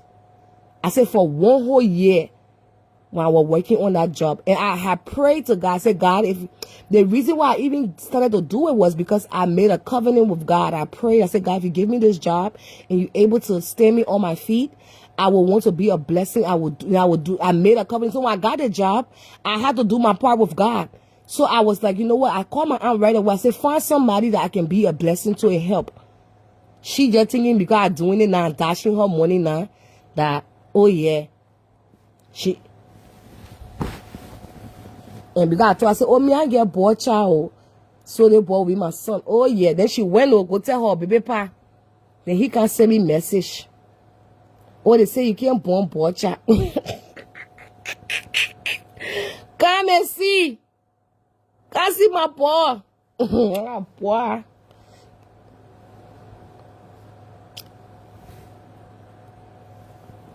But when I stopped giving her money, she felt it. She sure did. When I send my ATM money, I gave the instruction. You know, you see the money, you don't wait for the person. And they say, oh, what about your son, man? I said, no, I'm getting the getting. 26 king, nothing. Christmas king, nothing. Birthday king, nothing. And from there, I just called the communication. One day she called me, I was shocked. I didn't even know that was her. I said, hello? Yeah, ain't that me or your son, man? I was wondering, like, my son, man, from where? Like, oh, yeah, that me. You that never called me for the one whole year I've been knowing you. You never called me. You never even text me. But the money stopped. And now you calling me. They calling what they were forcing you to call. Begging you. You couldn't do it. But now you are calling. Human being. When you're trying to help certain people. When you want to help. They got some people. They got some good people. I will not stop being a blessing to someone because I had other experience with other people. Because they do have good people. They do have good people in this life. They do. There are good people. We just gotta step on some of the rotten one. They do have good people. But that shouldn't stop you from helping anyone. Just have a limitation in how you helping them. Now, how me I start my own. I say, let me hear. Help. Oh, auntie, I just calling your son won't go to school now. So you only know people when you want something. Those are the most dangerous people. If she was someone a good human being, once in a while, oh, hi, oh, ma, thank you, oh, how you doing, how everything, just checking on the body. But some of them, and one thing I noticed with the people in Liberia, that is so freaking annoying. Maybe I'm the only one that feel that way. Maybe I'm the only one. Maybe other people don't feel that way. And I don't want to brainwash anybody. When you promise the people need something, hey, they can call. That thing is so annoying to me. That what me, I'm not getting no, me, I can't even promise them when they call me to ask me for anything. They say I get it. I can tell them, say, I don't have it, but I will see. I will never tell them, say, oh, Friday, I will send it to you. Because before Friday reach, Wednesday, they will start bugging your phone. They will not understand. In this life, sometimes people can promise you something. But something can happen. Something can come up. Doesn't mean when somebody promises you something that they are entitled to give it to you. Things can come up. Somebody car can break down. Somebody leg can cut off. People will not leave the responsibility to go leave what they got to take care of. The important thing for them to take care of something what they promise you. They will be calling you. Anybody that have ever promised me something, I don't bother them. I will not be calling it, harassing it. Then people will start harassing you, bugging your phone. And the time difference with us in America, in Liberia, they are 4 hours, I think, ahead of us. I'm like 3 or 4 hours. I'm not too sure. They will be calling you while you sleeping. You see, call 3 a.m. in the morning. Like a daybreak for them. They will be calling you.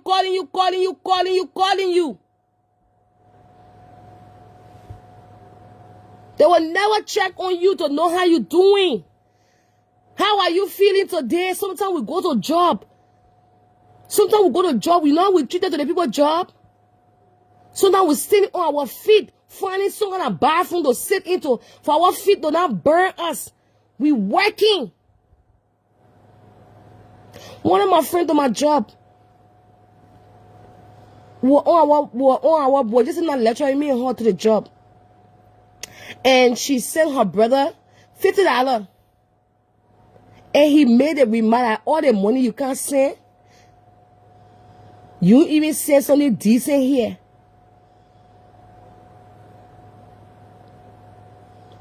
These people, some of them are so ungrateful. That all the money you send, she had a phone speaker, I was like, wow. Hey, brother talking to you that? Somebody that he not working. He asked for full money. These people are so ungrateful. They're so ungrateful. Good morning, Tess. And there are some people. I would say this so you do not kill yourself for the people back home. Do not kill yourself for the people back home.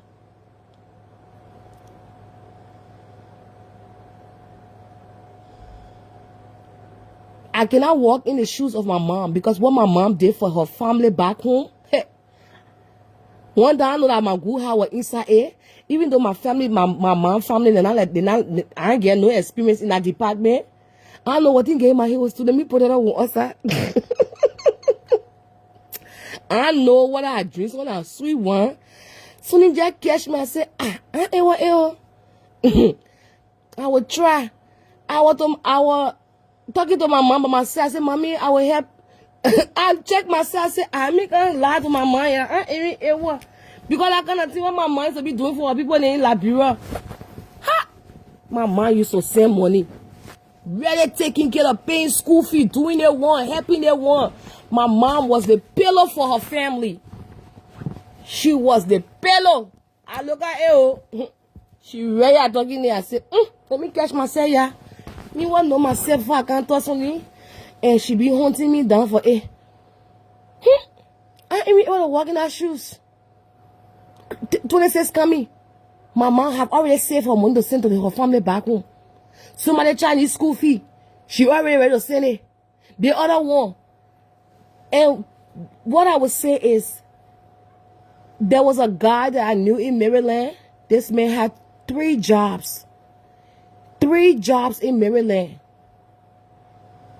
Yo, student me, I just put in my own house. I was saying, and I was crying. I said, oh, mommy, I catch myself to that casket. I said, let me not come with that other come make me here, yeah. Because the 2 I want to talk, say, I said, before they can hold it on me. I would take it in the family. I just catch myself quick. I just put that crying down and say, you better go sit down the other grieving thing, oh. You better not come to anything where you're not supposed to come to here. Many days I catch myself talking to myself with my mom. I was like, One day I check myself, I said, Mommy, me, I ain't even able to do the half of the thing you are doing. Oh. Me just tell you, it's straight to red now. But my mother really was a pillow to her family. And I know myself, I will help in my leg capacity. I get my own bungalow. Yeah. Yo. As I was crying to the casket, Mommy, I catch myself. I said, let me get it on my house. She resting herself, yeah.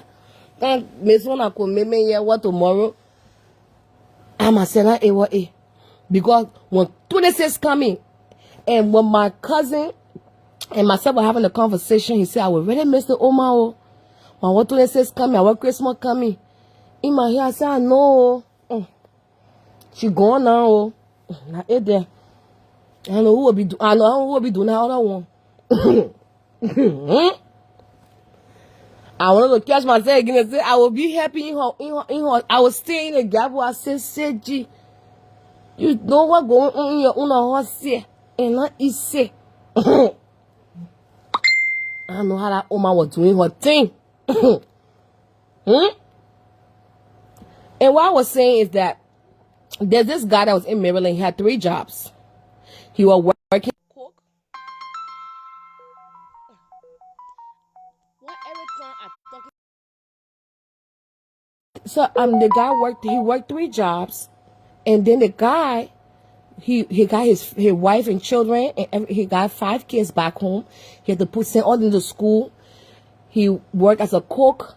He worked as another, I don't know the other jobs he did, but he had 3 jobs. And he got sick because working as a cook under the heat, he got really sick.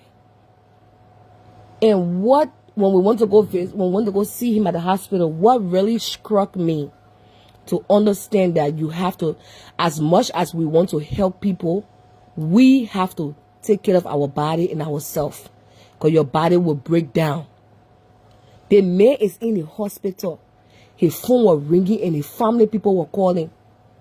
The wife, I don't know whether she understands her husband's sick, and he had to go now for what they call it thing, rehab. To do the rehabilitation. He was really he needed to go do it. And the wife was calling to tell him the children are not in school, they're not this. Why her husband is in the hospital? While the doctors were there, the phone was on speaker, the people were telling her all the things that go on her husband. That woman was calling, no food here, we not eat here, we ain't get nothing. I couldn't step in to say point because I was not my place. But what I learned from there, I'm like, damn. These people see their mayor sick, their mayors, the only breadwinner to take care of their children. You won't tell me the woman here never, all the money they may be saying, she never open any business to sell code or do something. Then your husband is now severely sick, going to rehab, and you stay here talking about the children, they're not in school, they're not doing it, they're not doing that. How heartless. You will kill yourself trying to take care of people. And in the process, when you die, they will go find another person to hang themselves on. They will go find someone. Me, I not tell my people in Liberia.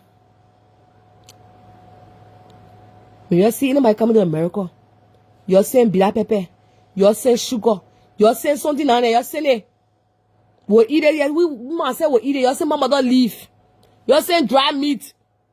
You'll be just how you're finding me, you'll be finding people too that come in. And you're saying something to them. You're saying hater. You're saying West Beast. You're saying something. Because the thing is that one-way street. Me, I said it straight up in my family meeting one time. I say, ha. We only have our parents' name now. After our parents. And I always saying this thing and people are not taking it serious. After our parents, we the generation, we helping Liberia. We are here in America, born in the American children. Do you think our children will be helping the other generation in Liberia? I want to ask you that question tonight. Let's put that to sense. Our parents, they're sending money. They're doing things back. We are doing it. After us, do you guys think our children that we are born in this country will be able to carry that mantle? I don't think so. I don't think so. And that was someone in our country, in Liberia. They better start doing something to build foundation and do something for themselves.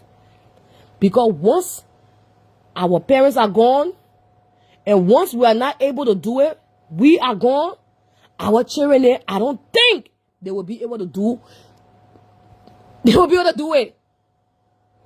Because they don't even know them. They don't know their children. I'm not going to come fake it out. I mean, I make my kids to know my family, but they don't know their other cousin, their other cousin, and who are getting the number to be calling. Their children will even block that number. They'll be like, hello, don't call me this time. I'm sleeping. They will not do it. They will do it once in a while, but that commitment to be paying somebody's school fee in Africa, they are not going to do it. Some will do. Let me just say that some. That's why they better start learning to do something over there. Coming together. Family sending money. Now it's time for you to start building generation things then. Building things that y'all, not only y'all want to benefit from it, but you're leaving those things for your children.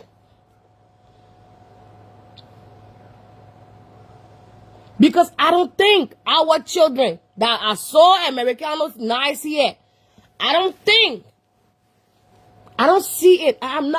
For me, let me just speak for myself. I don't see it in my children. I'm not even going to fake it. I do not see it in my children. I will speak for my own self. I will not impose on anyone. I do not see it for my children. I don't see it in them. I don't see it in them making that type of commitment.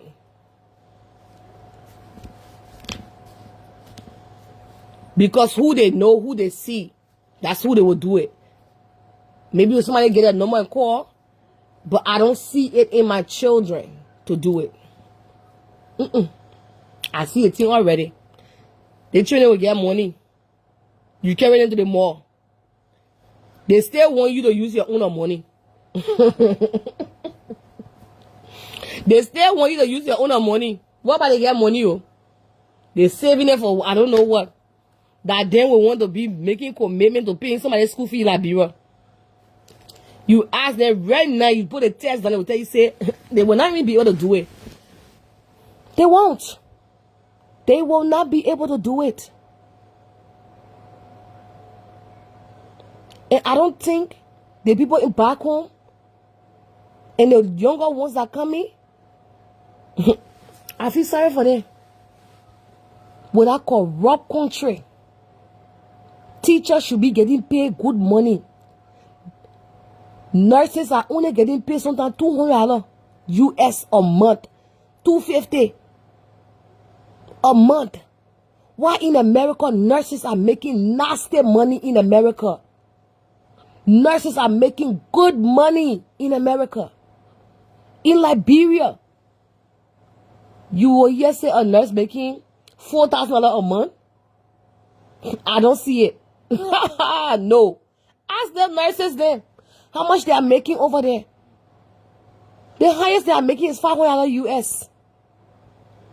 The highest money they are making, maybe the other Google hospital, maybe $1,000. But none of them will be making equivalent to what nurses in America are making. And these people are saving lives. Teachers, $50, $60, $100. But somebody who driving a government official is making $500. It's like the math is not mathing. Nothing is making sense. Nothing's adding up. The math is not mathing. It's a lot of money, eh? Okay. It should be more than that, say. Because paying transportation to go to the working place, everything. I'm looking at all I want. My cousin who graduated as a nurse, I said, cousin, how much you making now? She said, $22 US. I said, every 2 weeks? She said, you let us say every month.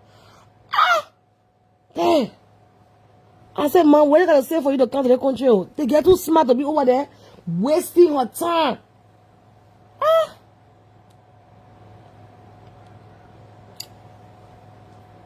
There's a story I want you guys to listen to before I go to bed. It's the girl said, I never knew I was dating a married man until I was 4 months old pregnant.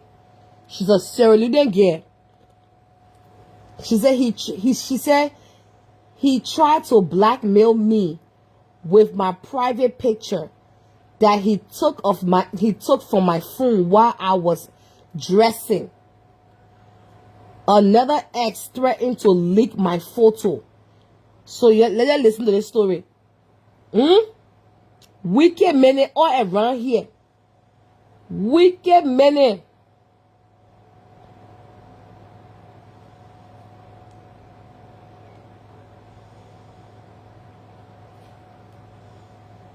Based on my experience with a wrong relationship which I entered into and I was not supposed to be. It was a few years back in 2023. I met a guy online. He proposed to me like for being in a relationship. And unfortunately, I never wanted a relationship, but I was a friend to his sister.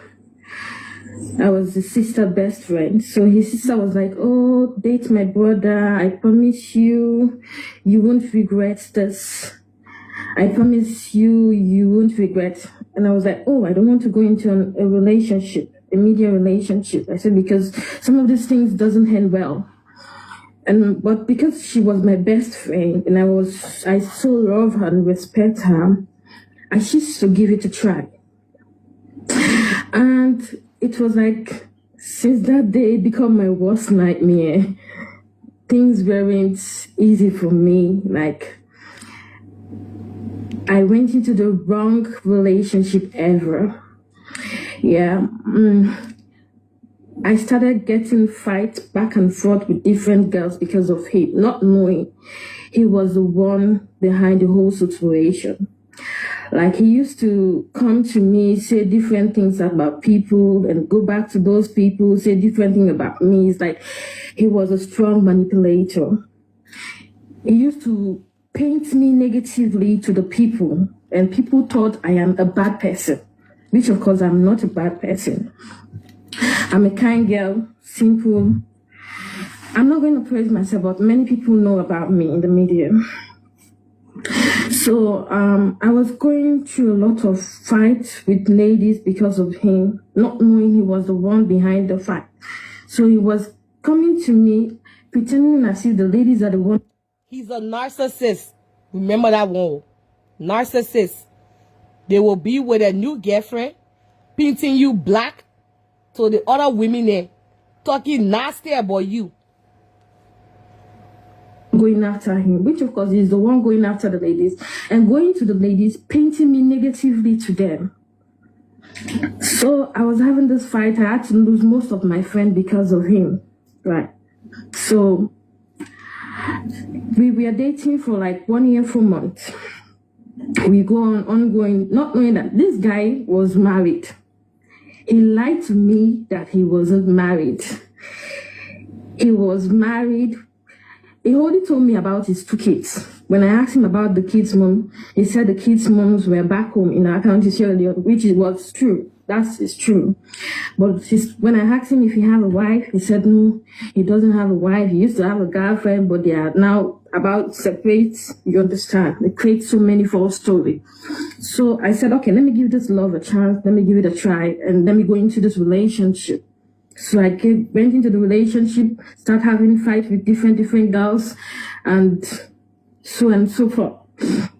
So it was when unfortunately, when the relationship was about 4 months, I became pregnant. I got pregnant for the same guy. That's the time I came to realize that he was married. That's the time he opened up to me that, oh, you're pregnant. I'm sorry, I don't want to hurt you, but I have to tell you that I am married. It didn't come to me directly. He had to use his friend. His friend was like, oh, we have something to tell you. And I was like, what is it? So, so his friend was dragging the whole thing. Like, we have something to tell you. So one day I told him, you guys are putting me, I hate standing on stool. You're telling me you have something to tell me. Tell me what you want to tell me and let's forget about this thing. I'm curious. The sister, you talked about the sister. The sister not saying they're married and still everything was okay. Everything was okay between you and her. Pardon? The sister. Oh my God, ECOWAS. Can you hear me? Yes, I can hear you, sir. The sister not saying they're married. Well, it's like, it's not his blood sister. It's like a friendship-related sister, like adopted sister. Okay, does she know that he is married? She said she doesn't know. She doesn't have any idea about that. Please, where is this man from? It's back from our county, Shirley, but he stays here in UK. Thank you, Jesus. All right, my sister, continue. He stays here in UK. So, when I was 4 months pregnant, then the friend came to me and told me they want to talk to me. So one day, him and his friend called me and like, oh, my friend is married and he hid it from you. So that's the time he told me that he's married, but him and his wife were living separately because they were having issues. All this while, I was going to that guy's house. When he's married, he was taking me to his place. He never opened up to me until when I'm pregnant. That's the time that guy opened up to me and tell me about his marriage. And I'm like, why did you tell this? I'm curious, my sister. I think even I don't know, but if I see married men, if they take away the ring, I do see this yes, ring. He wasn't putting on his ring at all. Okay. There was no ring. He wasn't wearing his ring at all. So there was no ring. So all of a sudden I said, why did you hide your relationship all this while from me? You didn't say anything about it. And he started begging and begging, said him and his wife were having issues, so he's trying to just go out of the relationship. They're about to part, blah, blah, blah, blah. Sorry about just cutting it short. So I cried. So many people were advising me, my friends were advising me, oh, you need to quit out of this relationship. But we are ladies, and once we fall in love, it's hardly for us to come out of it just like that. And he was acting unnicely to me. So I think he was the best. I thought he was the best and perfect man for me, which of course, no.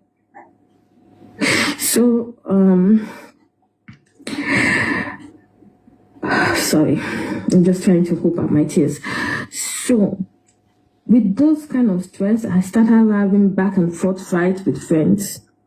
Because of the stress, I had a miscarriage when my pregnancy was 4 months. So I had a miscarriage. So people were saying, oh, it's good that you had a miscarriage. So unfortunately, I was still in a relationship with this guy. I won't lie, because the love was there. I used to love him so much. I thought he was, I'm a one-man lady. Like, I don't date here and there. When I said I want one. So after you found out that he's married, you still stayed because you loved him already? Yes, that was my mistake. I should have moved on from there.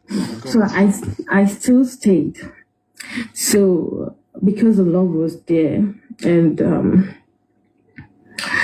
I had a miscarriage after 4 months.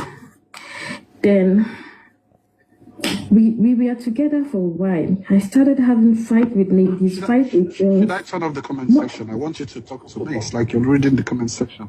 Should I turn it off? Yes. Should I turn it off? Yes. All right, go on, my sister. So,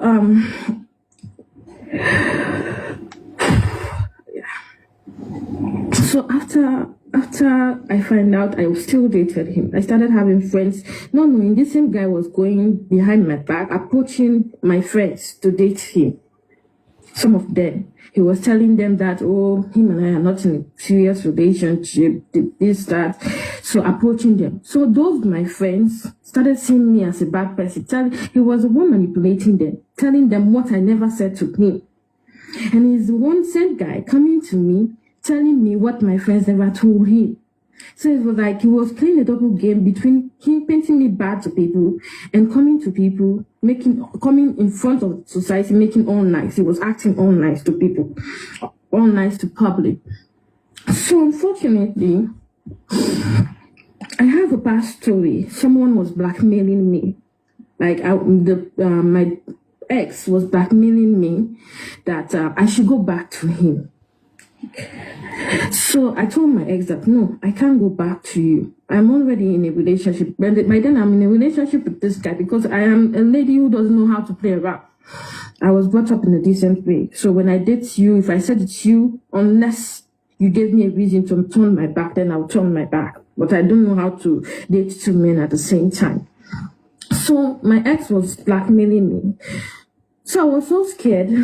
He had a picture of me. He was blackmailing me that he's going to post the picture if I don't go back to him. So I was so scared, and I called this my partner. I thought it was a good thing. I had to explain to him. It takes me badness to come with this story. I had to call him to explain to him that this is what I'm going through. My ex is calling me back, that he wants me back. So he's blackmailing me that if I don't go back, he will post my picture on the media. So I called him for advice. And he was like, oh, we'll find a solution. Not knowing he himself will be the wrong person. I call for advice. He himself will be the wrong person. He will be my own enemy, I should say. So he saw the picture. Unfortunately, I left my phone in my bedroom to go to the bathroom to go shower. And he opened my phone because I don't close my phone just like that. He knows my password. I know his password. So he opened my phone and take a screenshot of it is take a picture of the video on the, you understand? So it's on attitude after that incident. Hold on, I want to understand. So your ex that had your pictures, the pictures were still on your. And the one you were at that moment saw it. I left it there because I wanted to keep it to report to the police. Because I was about to report to the police to complain about the situation so that they could stop him. He has stopped, actually, because I reported the issue and he has stopped doing that. But not knowing this, my present relationship, he will be the one that will be my own enemy. Now he is the one spreading out the photo, accusing me of cheating on him with that. People not knowing that. I thought he would be my helper to rescue me from that situation, not knowing he will be the one to spreading my photo. I've never said anything about this, but I had to tell him that when you're spreading that photo, make sure you spread it to those you spreading it. But if I see it in the media, I will make sure you go down crazy for the rest of your life. I will do everything to my last power for you to go down, even if it costs me my last breath. You will be my example in this media. I will make you my example. And I stand on my word. I am a woman with discipline and protocol. If I date you, it's because of love. But if you want to take advantage of me, I know how to stand in my disciplinary role. So, this same guy is still going around telling people I am begging him, I am finding people to beg him, using false story, lying story, just to make people look me bad. So he's going around telling people I am the one who cheats, I am this, I am that. But they don't know that. I called him for help. Not that I cheated on him. The picture he take a screenshot of, we are all pictures, all videos. I call him like someone is blackmailing me, come to my head. And instead of him to help me out, he was the one now who spread everything, who made the whole scenario. And after then, he came to the media with his wife and started talking negatively about me, which I don't care about. But for him to be spreading those pictures is what hurts me the most. Like, I never expected it. I never saw that coming. I called you for help. I didn't call you to expose me. But I'm just creating awareness that because now my friends, because of him, I'm now afraid to date any man. Because of the trauma I went through, because of what I went through in his hands, I'm now afraid to date. Men are coming my way, but I'm afraid to give them an answer. I'm afraid to respond to them because of what I've gone through with him. I don't trust any man anymore. Any man, I don't trust no man again because of this whole scenario. I'm like, I don't have, I would say that. They said you don't speak negative, but for me, it's just what I see. Like, I don't have luck in relationship. Some of my friends are like, why don't you give love a chance? Why don't you, why don't you give love a chance? Why don't you open up to men that are coming your way? Like, I don't trust men anymore. You guys know what I went through. You know, the trauma. I was depressed because of that situation. I locked myself 2 months in my room. I wasn't going to work. My family were worried because of that. So, what's your name? Don Baby. Don Baby, all right. Sorry about your experience, but I'm going to say some certain things, okay? First of all, I was disappointed, despite you taking accountability, but I was disappointed when you realized that he's got a wife and you still stayed. That was the foundation of your problem. Okay? As much as that was my mistake. Let me finish. As long as I'm about to crucify him, I will talk about you first. That was the mistake you made. All right? And about the other women he was running after, you don't have to care. I'm coming, let me mute you. About the other women he was running after, and you were thinking that the one's running after her. It doesn't make a difference. It doesn't make sense to me because you are part of those women because he's got a wife. So those ones and yourself are in the same court. You guys are in the same court because he's got a wife. He shouldn't be even bothering you. As of then, I know you're no longer with him, but as of then, I'm saying this because there are other people listening that might be in the same shoes. And thank you for wanting to create awareness. He's not yours. You are just among those people. Number 3, I'm sure you've learned your lesson. I always tell women all the time, don't even send your private pictures to your husband on the phone. Yes. Don't even send your husband, I'm talking your husband. I'm not even talking about boyfriend. Your husband. Don't even send him your private pictures on the phone. Don't send it. Don't do it.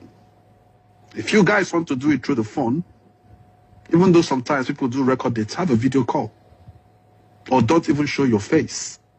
Have a video call or don't show your face.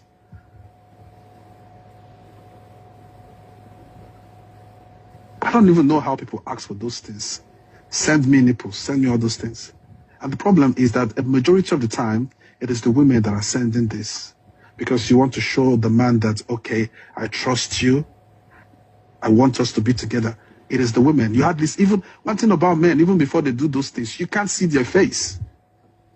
Men are so smart. Men are so smart that I'm like, Jesus Christ, what is this?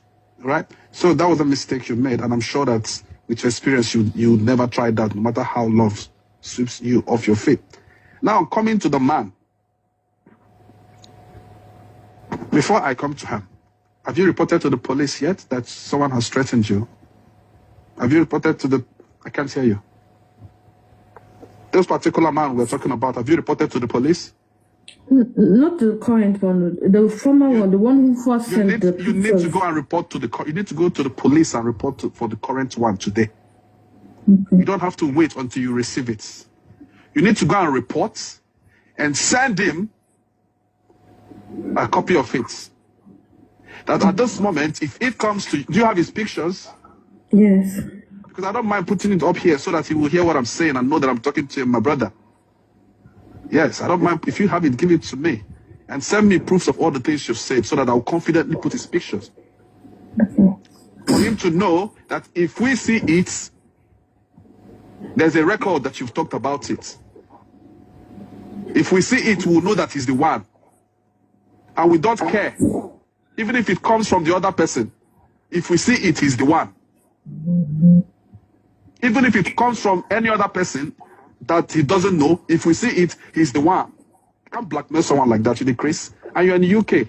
I don't know what you're waiting for. You need to go and make a report first. Don't wait until you see it. If you give these people a chance, they will smoke you. Go and make a report. You cannot just tell him, if I see it, I will deal with you. You make a report. Start dealing with him already. Give him the same energy you gave to your ex. A lot of you sisters take things easily until it gets out wide. You need to go and make a report. The wife is in UK. Yes, yes. And while you were dating him, the wife was in the UK as well. Yeah, the wife knows about me, and she knew about this whole dating situation for a long time, and she didn't even come out. Only for last minute she came out. That's maybe the wife is a pick-me too. I mean, no disrespect, because a lot of my African sisters are pick-me's. I'm not sorry to say it. It's obvious. Maybe she's a pick-me too, because that is what I see these days. Even the celebrities, even the top female celebrities that I expect to be real straightforward. Everybody wants a man. You don't care if it's someone else's woman or someone else's woman. My sisters just want to have a man in their life. Like, without a man, you guys cannot exist. I don't want any more. So maybe she's a pick-me as well. So my sister, here's the thing you need to do, and you need to do it sharp. Go and report to the police. I'm just going to cut the shots based on my experience with... Yes, so student, a young girl dating a guy, never told her he was married, a wife, and he to bring her to his house. Hey, Jesus Christ.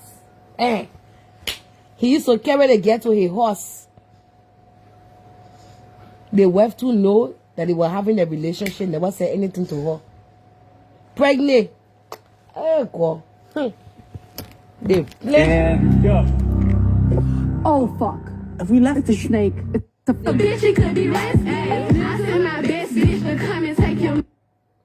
There are plenty narcissist people out there, crazy people. After he finished pregnant again, that time he can't tell her say he married. After he finished, before she knew.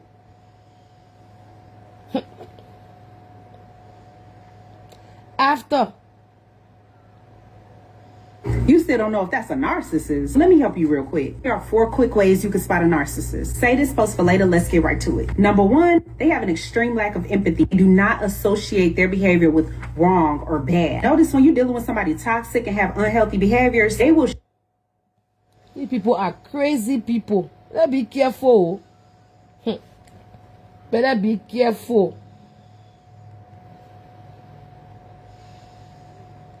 Better be very careful.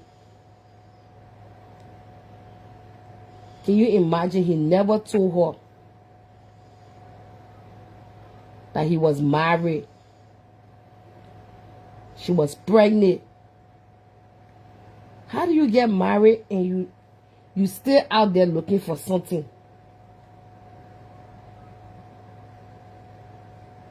How? How do you get married and you still out there looking for something? Some people are sick. Some of these men, they have lost their value.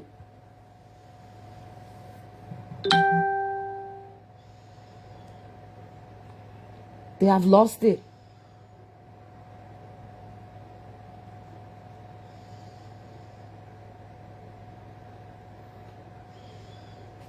Before we close the show tonight, my assignment on this platform is to expose narcissists. I will not stop until everybody know about it. 6 ways you know you are dating a narcissist. That's number 8 right here.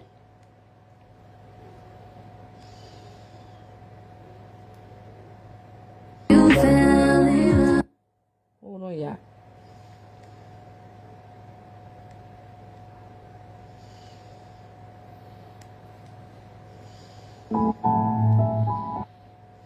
Let me find a video.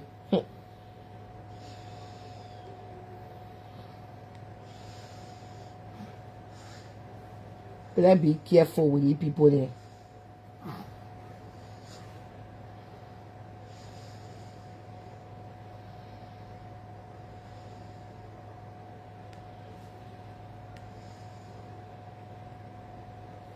Uh-oh. What is in here? Thank God I'm off tomorrow. Huh? Got a new job, not easy. I'm a narcissistic man, and I'm telling you right now, as a woman, this is going to destroy you. Number 1, it's all about them. Narcissistic men dominate all conversations. No matter what you're going through, they're always spinning back on themselves. They don't care about how you feel. They don't care about what you're going through. They don't care about your day, because when you talk to them about it, you'll end up having a conversation interrupted, deflected, and back on them. They'll try to tell you how great they're doing, or their day has been worse than yours. They have to one-up you. Number 2, 0 accountability or responsibility. They never take the blame. It is always someone else's fault, even when it's obviously theirs. Well, you the reason I'm doing this. You're the reason I'm not doing this. My mom didn't do this. My dad was not there for me. So I have to be an adult male to do what I'm doing to you right now and everybody else. No accountability. We're grown, right? So be grown in that area. Number 3. I need to be educating you to next set on the new supply. That's the another level there, the new supply. Don't want to even crazy. The narcissist is with the new supply, but they can't stop thinking about you. And see, they ran you off, tried to drain you, use you. They would. So your narcissist ex found their new supply and you're struggling to watch them with this. Narcissists don't appreciate anything. That's why it's never going to work with a new supply. I know you might be over there thinking this narcissist is just having a blast. Oh my God, the narcissist done met the best person in the world. They got so much money. They got a great car. They are a model. They are a chef.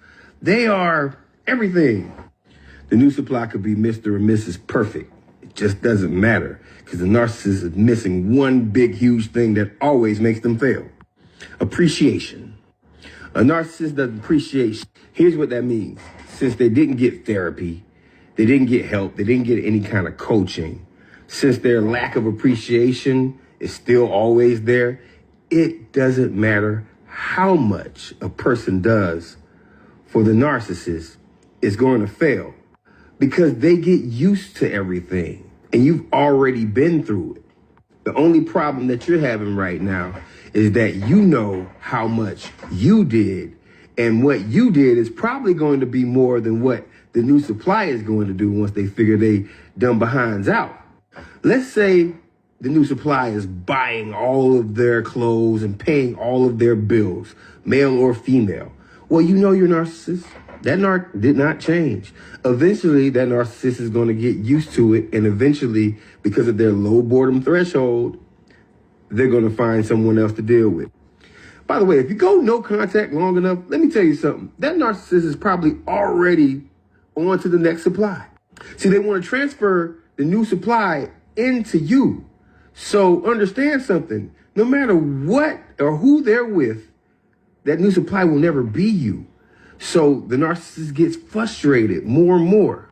You got a lot more impact on the narcissist than you want to believe.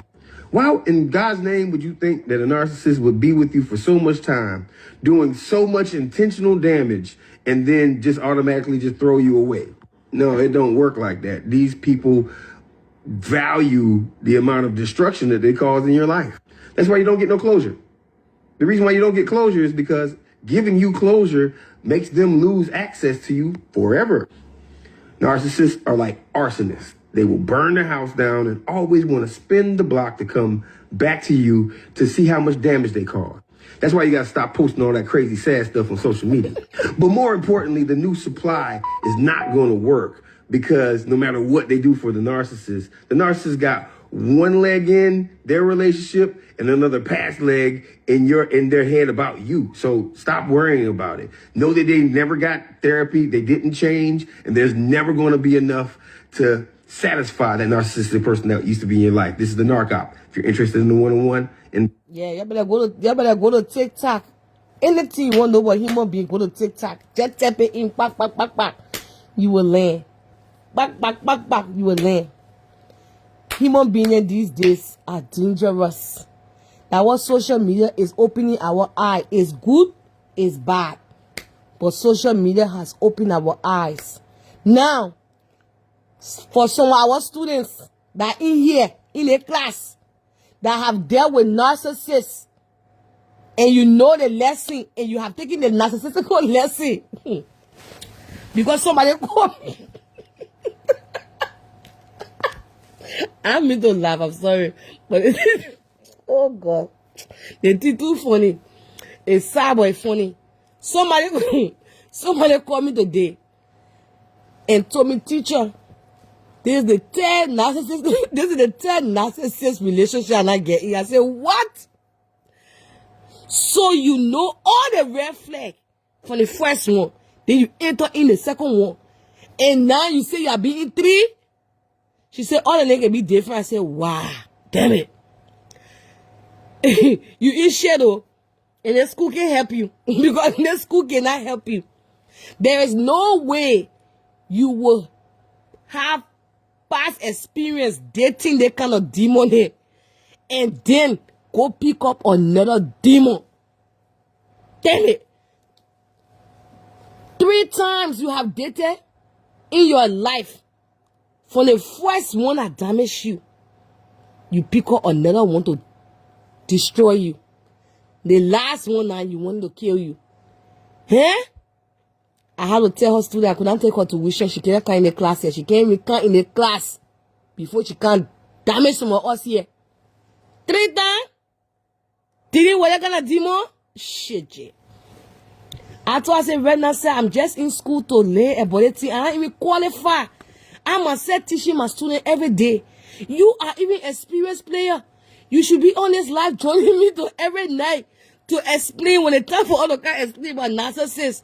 But you, if the students they can't hear you talking 18, and you can't tell them say you want with 1 minute, the second minute 10 minutes, the student they will say, but teacher, they woman her say she ain't lay it. Once you've been exposed to a narcissist, they will always try to come around. You need to learn from the first time. I'm telling you. I mean, if you now know what it is, if like when you never know what it is, then you don't know. But for you to say you did it 3 of them, I was like, something really go on. I just told I said, don't even register in this school yet. There's no need. You know, sometimes some schools they can't, some university they can't accept you. Thank God that schools are university. There are some universities, not everybody can enter inside. So we just had to send her denial letter to her right away after the phone call. What can I do? You are more experienced, madam. You are more qualified and experienced in the thing than me. I just started learning about the subject. You been on a roller coaster 3 different times, and you not get sick on that roller coaster. You've been in something. That's what they say. Life comes with experience. Life comes with experience. It is good. That's why I would tell any parent who are raising children, our kids are graduating, they're about to go to college. Allow your children to make their mistakes. Because the more we try to stop them, just how our parents into was stopping us, the more they will become rebellious. We have installed in them, they're not turning 18, 19, 20. We have done our job. As parents, we have advised, we have nurtured, we have guide, we have talk.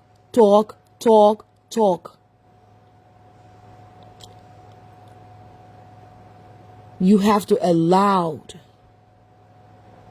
your children to make their own mistakes.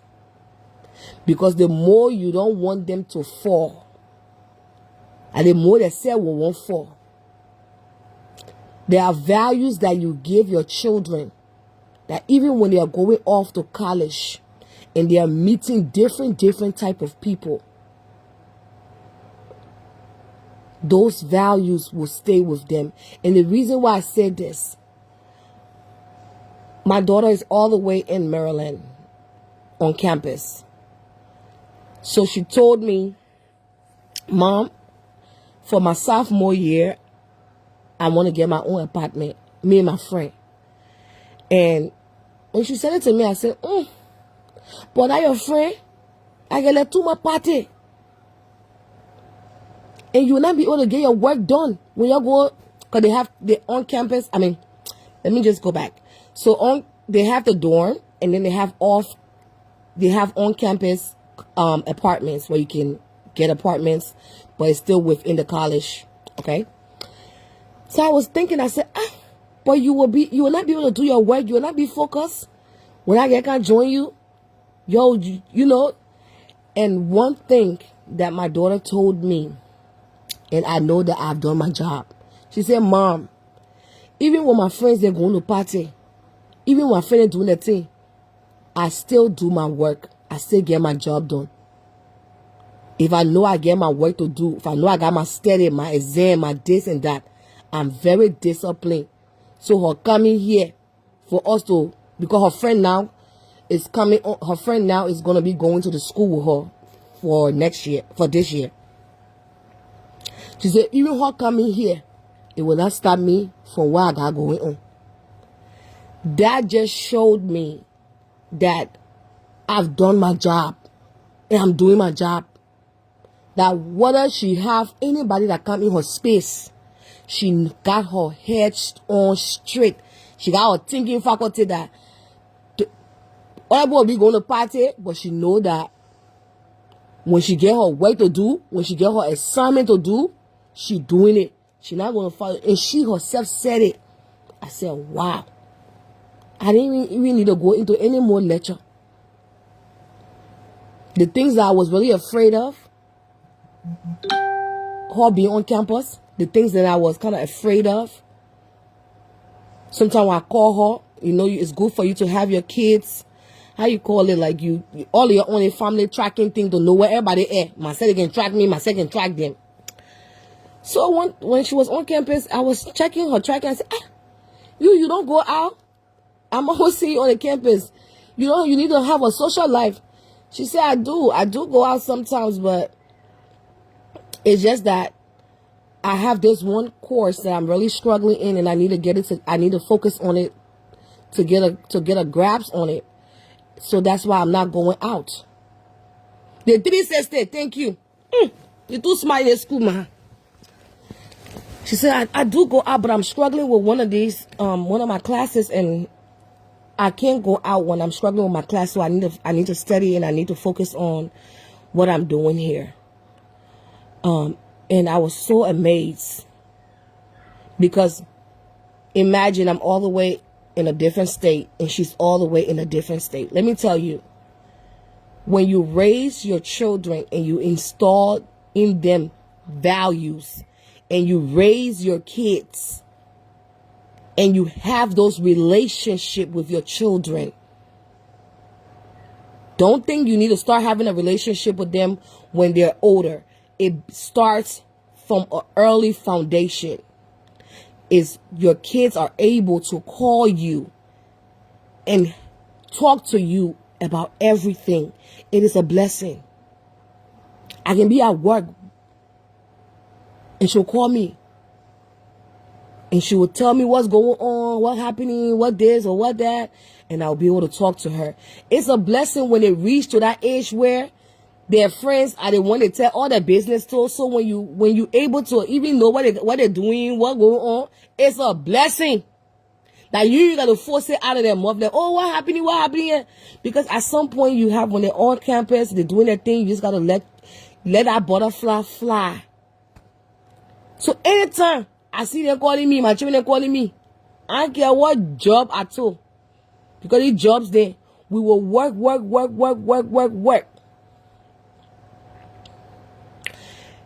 They didn't really fire us. They were not thinking about all the commitment and sacrifice we have made in the company. They would just let us go. And this year, last year, August, I made one of the, I wouldn't say tough decision, but my daughter was going to campus and my mom was sick at the same time. And my daughter was going to campus and I had to go see my mom. Either choose to not see my mom or wait the following week to go take my daughter to campus and do all the campus thing and put her in her room. And I made a decision without even thinking twice. I want to go see my mom. And I explained to her why I was not going to be able to be there, but her aunties and everybody else will be there, and I won't be able to be there because I needed to rush to Maryland.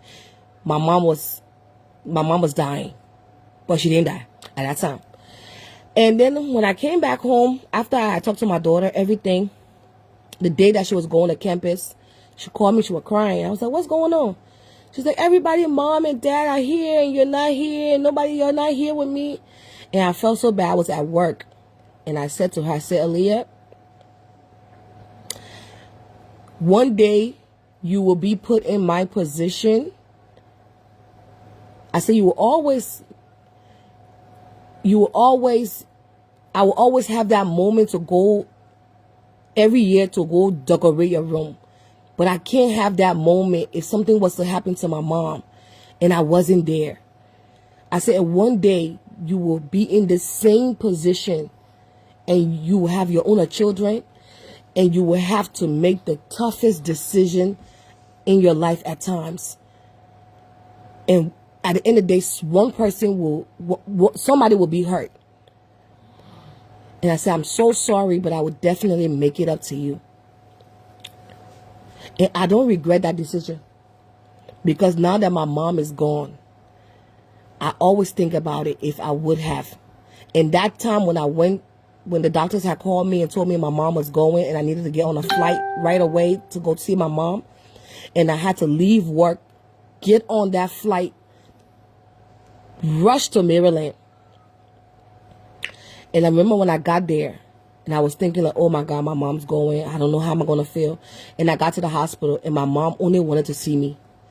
And the time that we spent that August, those days, those videos are the strength of what's keeping me going, smiling, knowing that I'm going to be okay, Mom. When I got to the hospital, my mom was praying for me. She was happy to see me. She wanted to see me.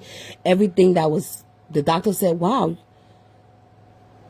I said, I thought you told me, said my mom was going. They said, oh, well, everything's looking fine now. I bought one of the most expensive tickets because I had to leave on that same day.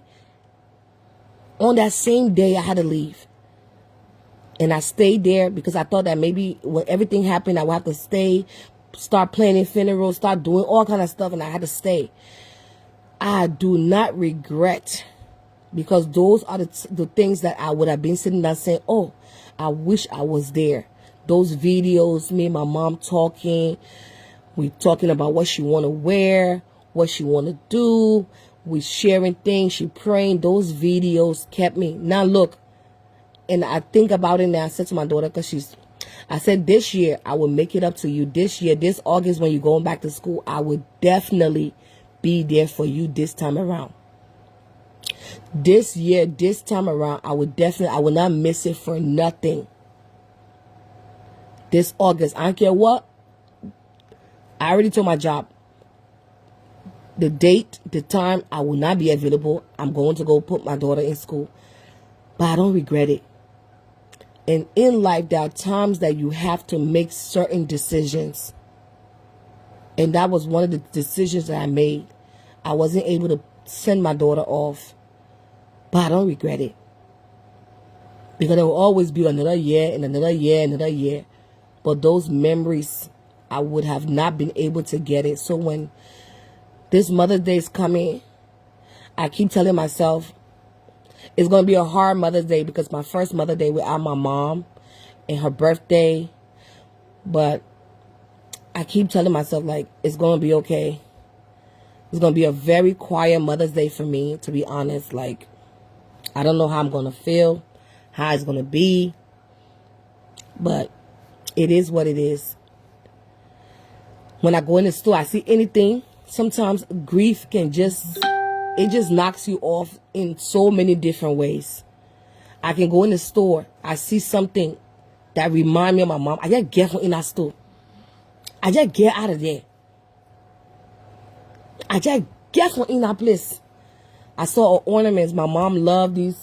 She loved ornaments. So anytime I'm in the aisle, I see any ornaments, it just messes my whole day. I just certain things can just trigger you. Certain things can just make you to think about that person. Certain things, certain songs, certain things, like, I just get myself on there. Yes, so big sis. So this year, I don't care what I do, what kind of job, I have to go and put my daughter in school this year because I wasn't there for her first year of her going on campus. But I'm really glad that I was able to be there for my mom.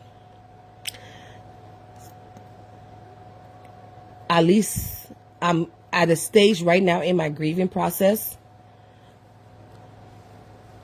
I'm not angry anymore. I'm not at an angry stage, but I'm not at an accepting stage. That's where I'm at right now. I'm not at and Mother's Day is going to be one of those days I can't just wait for it. I just want it to just pass over me. I just want it to just finish. Like, usually I would look forward because my mom's birthday is always close to Mother's Day. And I will always have to She always got 2 gifts for me, a Mother's Day gift and a birthday gift. I just want Mother's Day this year to just pass. Like, yeah, I didn't know. And then one of the things, like me taking care of older people too, working in the living assistant, is like when I see people with their parents, oh my God, it just trigger me all the time. All the time. I'm like, all the time. All the time. And I see some parents, some children who don't even come and see their mom. Like, their parents are like by themselves 24/7, left by themselves. It's just like, damn. But this Mother's Day, I just want it to finish. I don't even want to know what day coming on set. I will not even be on Facebook set for month. I just want it to move. I don't even want to know what Mother's Day coming. I don't even want to know, because every morning I wake up, I'm like, damn, we're in the month of May. Ugh.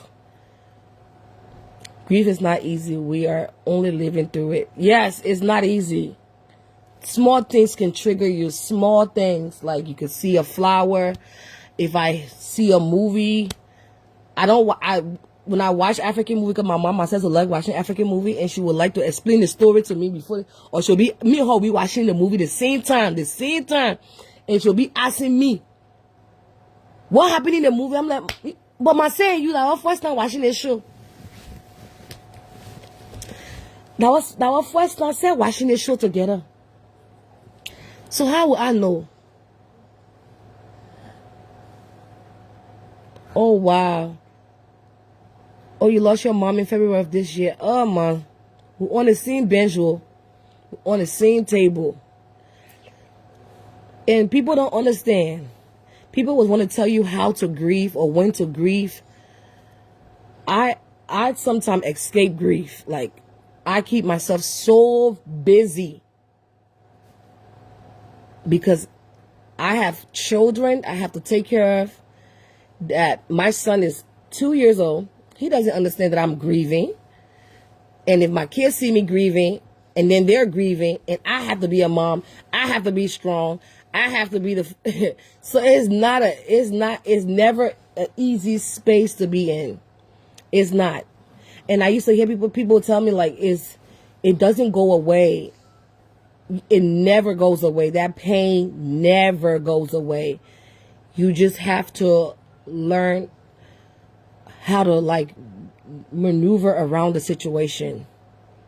There's a song that I used to play all the time. This time, I didn't even want to hear that song, because it's not that I don't want to hear the song.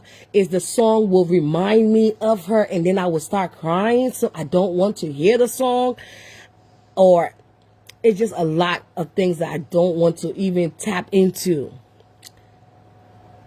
I don't want to tap into certain things. Like going back to Maryland, it just brings so much memories.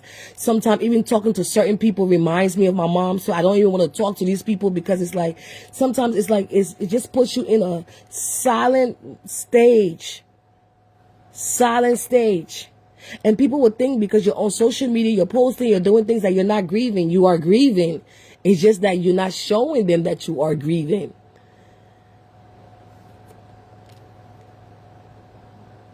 Yeah, that pain never goes away. It never does. And Mother's Day, the moment we're getting into the month of May, I was like, oh, I've been dreading this Mother's Day. Like, oh my God, it's coming.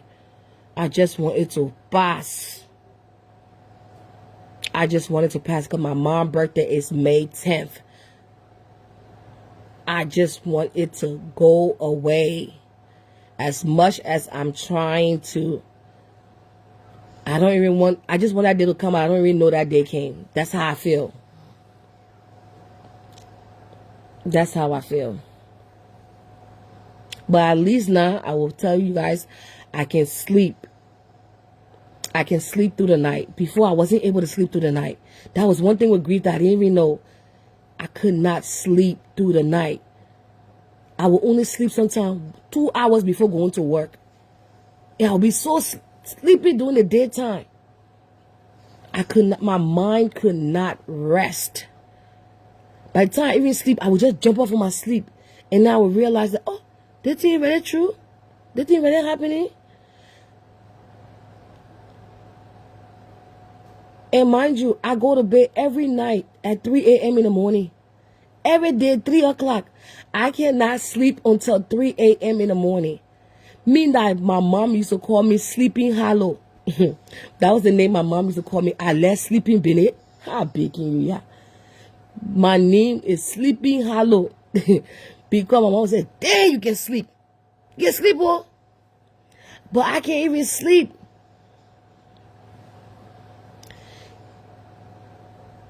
Yo, you can't even get away from it. Damn, you can sleep. But now, every day when I come from work, I would sleep like, I would try to get a sleep and sleep wouldn't come. I would be up all night until 3 o'clock, by 3, 4, before I even sleep. They have to get up at 6 o'clock. I would be saying to myself, should I go to the store and buy some sleeping tablet to help me to sleep? My sleep pattern is all messed up. Mean I can enjoy sleep. I can't even enjoy sleep anymore. Yeah, I can't even enjoy sleep. When it first happened, oh, it was even worse. I would be up all night. I would go from the kitchen to the bathroom, from the kitchen. Also, I know I'll be looking for something when I even lost. And that Jessica won. All day, my mom coming to Jessica in her dream. Hey! Jessica can dream about my mom more than me. Hey! And I know that my mom is coming to her because she's like, I had a dream, Grandma, keep asking me the question. And my mom loved to ask me the question. So I said, were you near her? Did you go near her? She said, no, she was far off and I was far off. She was on the balcony and I was far away. She was on the balcony and I was near. My mom goes to Jessica almost all the time. Jessica dreamed about my mom every time. And I asked her, what happened? What did she say this time around? She said she was just asking me a lot of questions about you. I'm like, what was the question? I can't even remember. I woke up. I'm like, oh God, Jessica.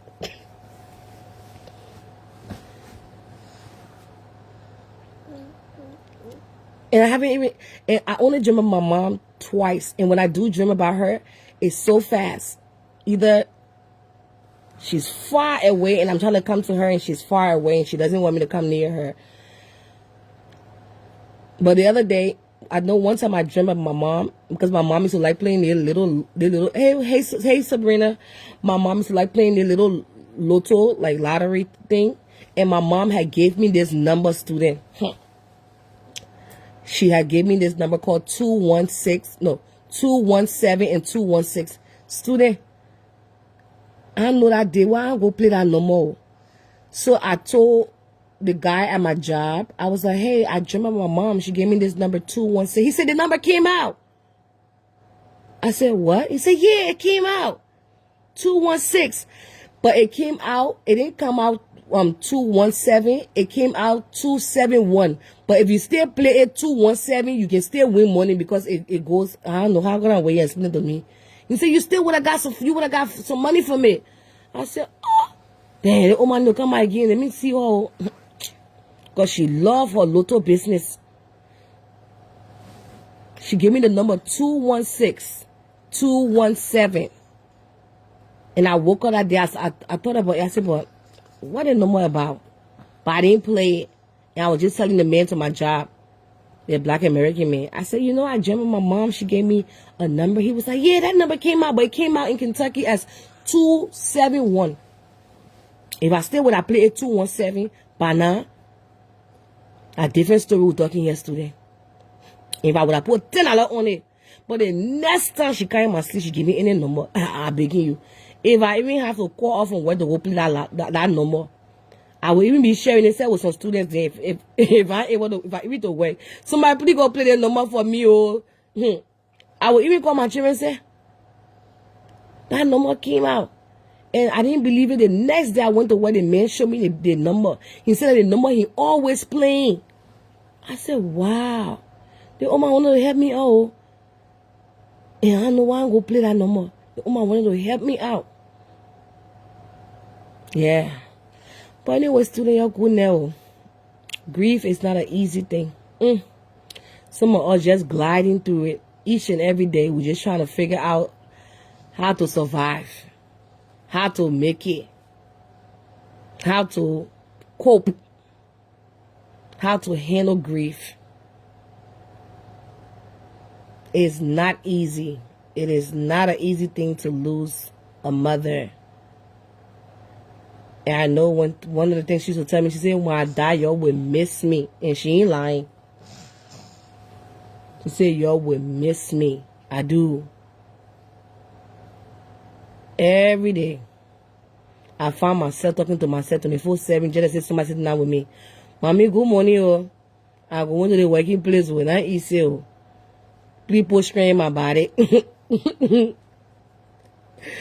Yes, so especially when you have a funeral to plan, you can't. Oh man, you can't sleep. Damn, I really think all I wanted. I said I couldn't sleep during the funeral time. What? Shoot, you can't sleep during that process time. You can't even sleep. What? Many nights. Some days I just call off from work. I ain't even able to go to work. You cannot sleep during the funeral time. Yes. So be up all night trying to fight myself to sleep. I remember this one funny thing that happened before I go. Let me tell you. So my mom passed away. So I was trying to scare my kids. And then myself ended up being scared. So I told her, I said, I know my mom gone. You better straighten all the horse here, because anytime you're not straightening the player, your grandma will come, she'll be turning off the light. She'll be flicking the light. So Jessica was saying, Mommy, stop scaring us, stop scaring me. So I said, yeah, so you better go clean your room, pack everything, make sure the whole house is clean.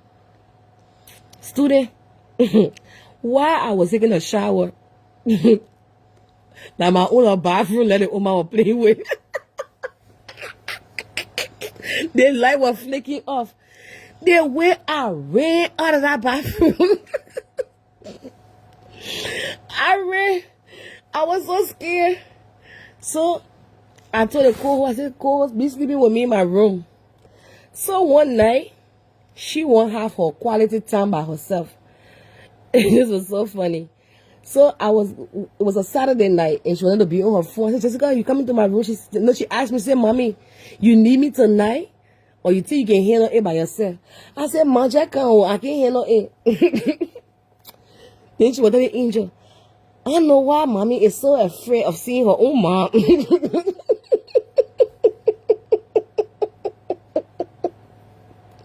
They found that Oma was flicking the lights. And sometimes the light, she still can play with the light. But now I'm not scared anymore.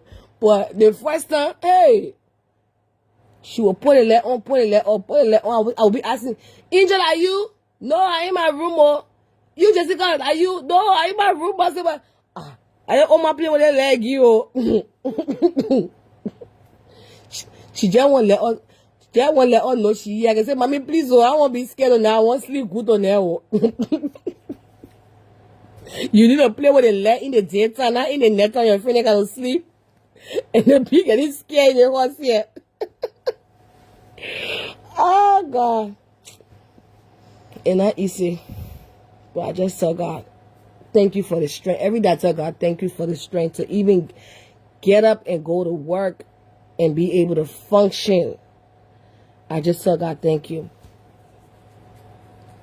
Anyway, guys, you're good now. At least tomorrow, today say I off, so at least I get to relax. Huh?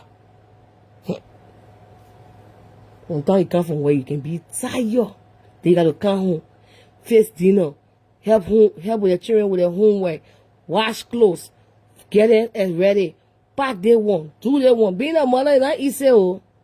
It's not an easy task. So shout out to all my mothers out there who are doing you guys are doing a fabulous job. There is no book that is designed how to be a mother. The sacrifice that you make for your children each and every day. I want to say happy pre-Mother's Day to every one of you guys. Because I don't know what I'll be able to tell you happy Mother's Day on Mother's Day. Okay. So, happy Mother's Day in advance, yeah? Good night, guys.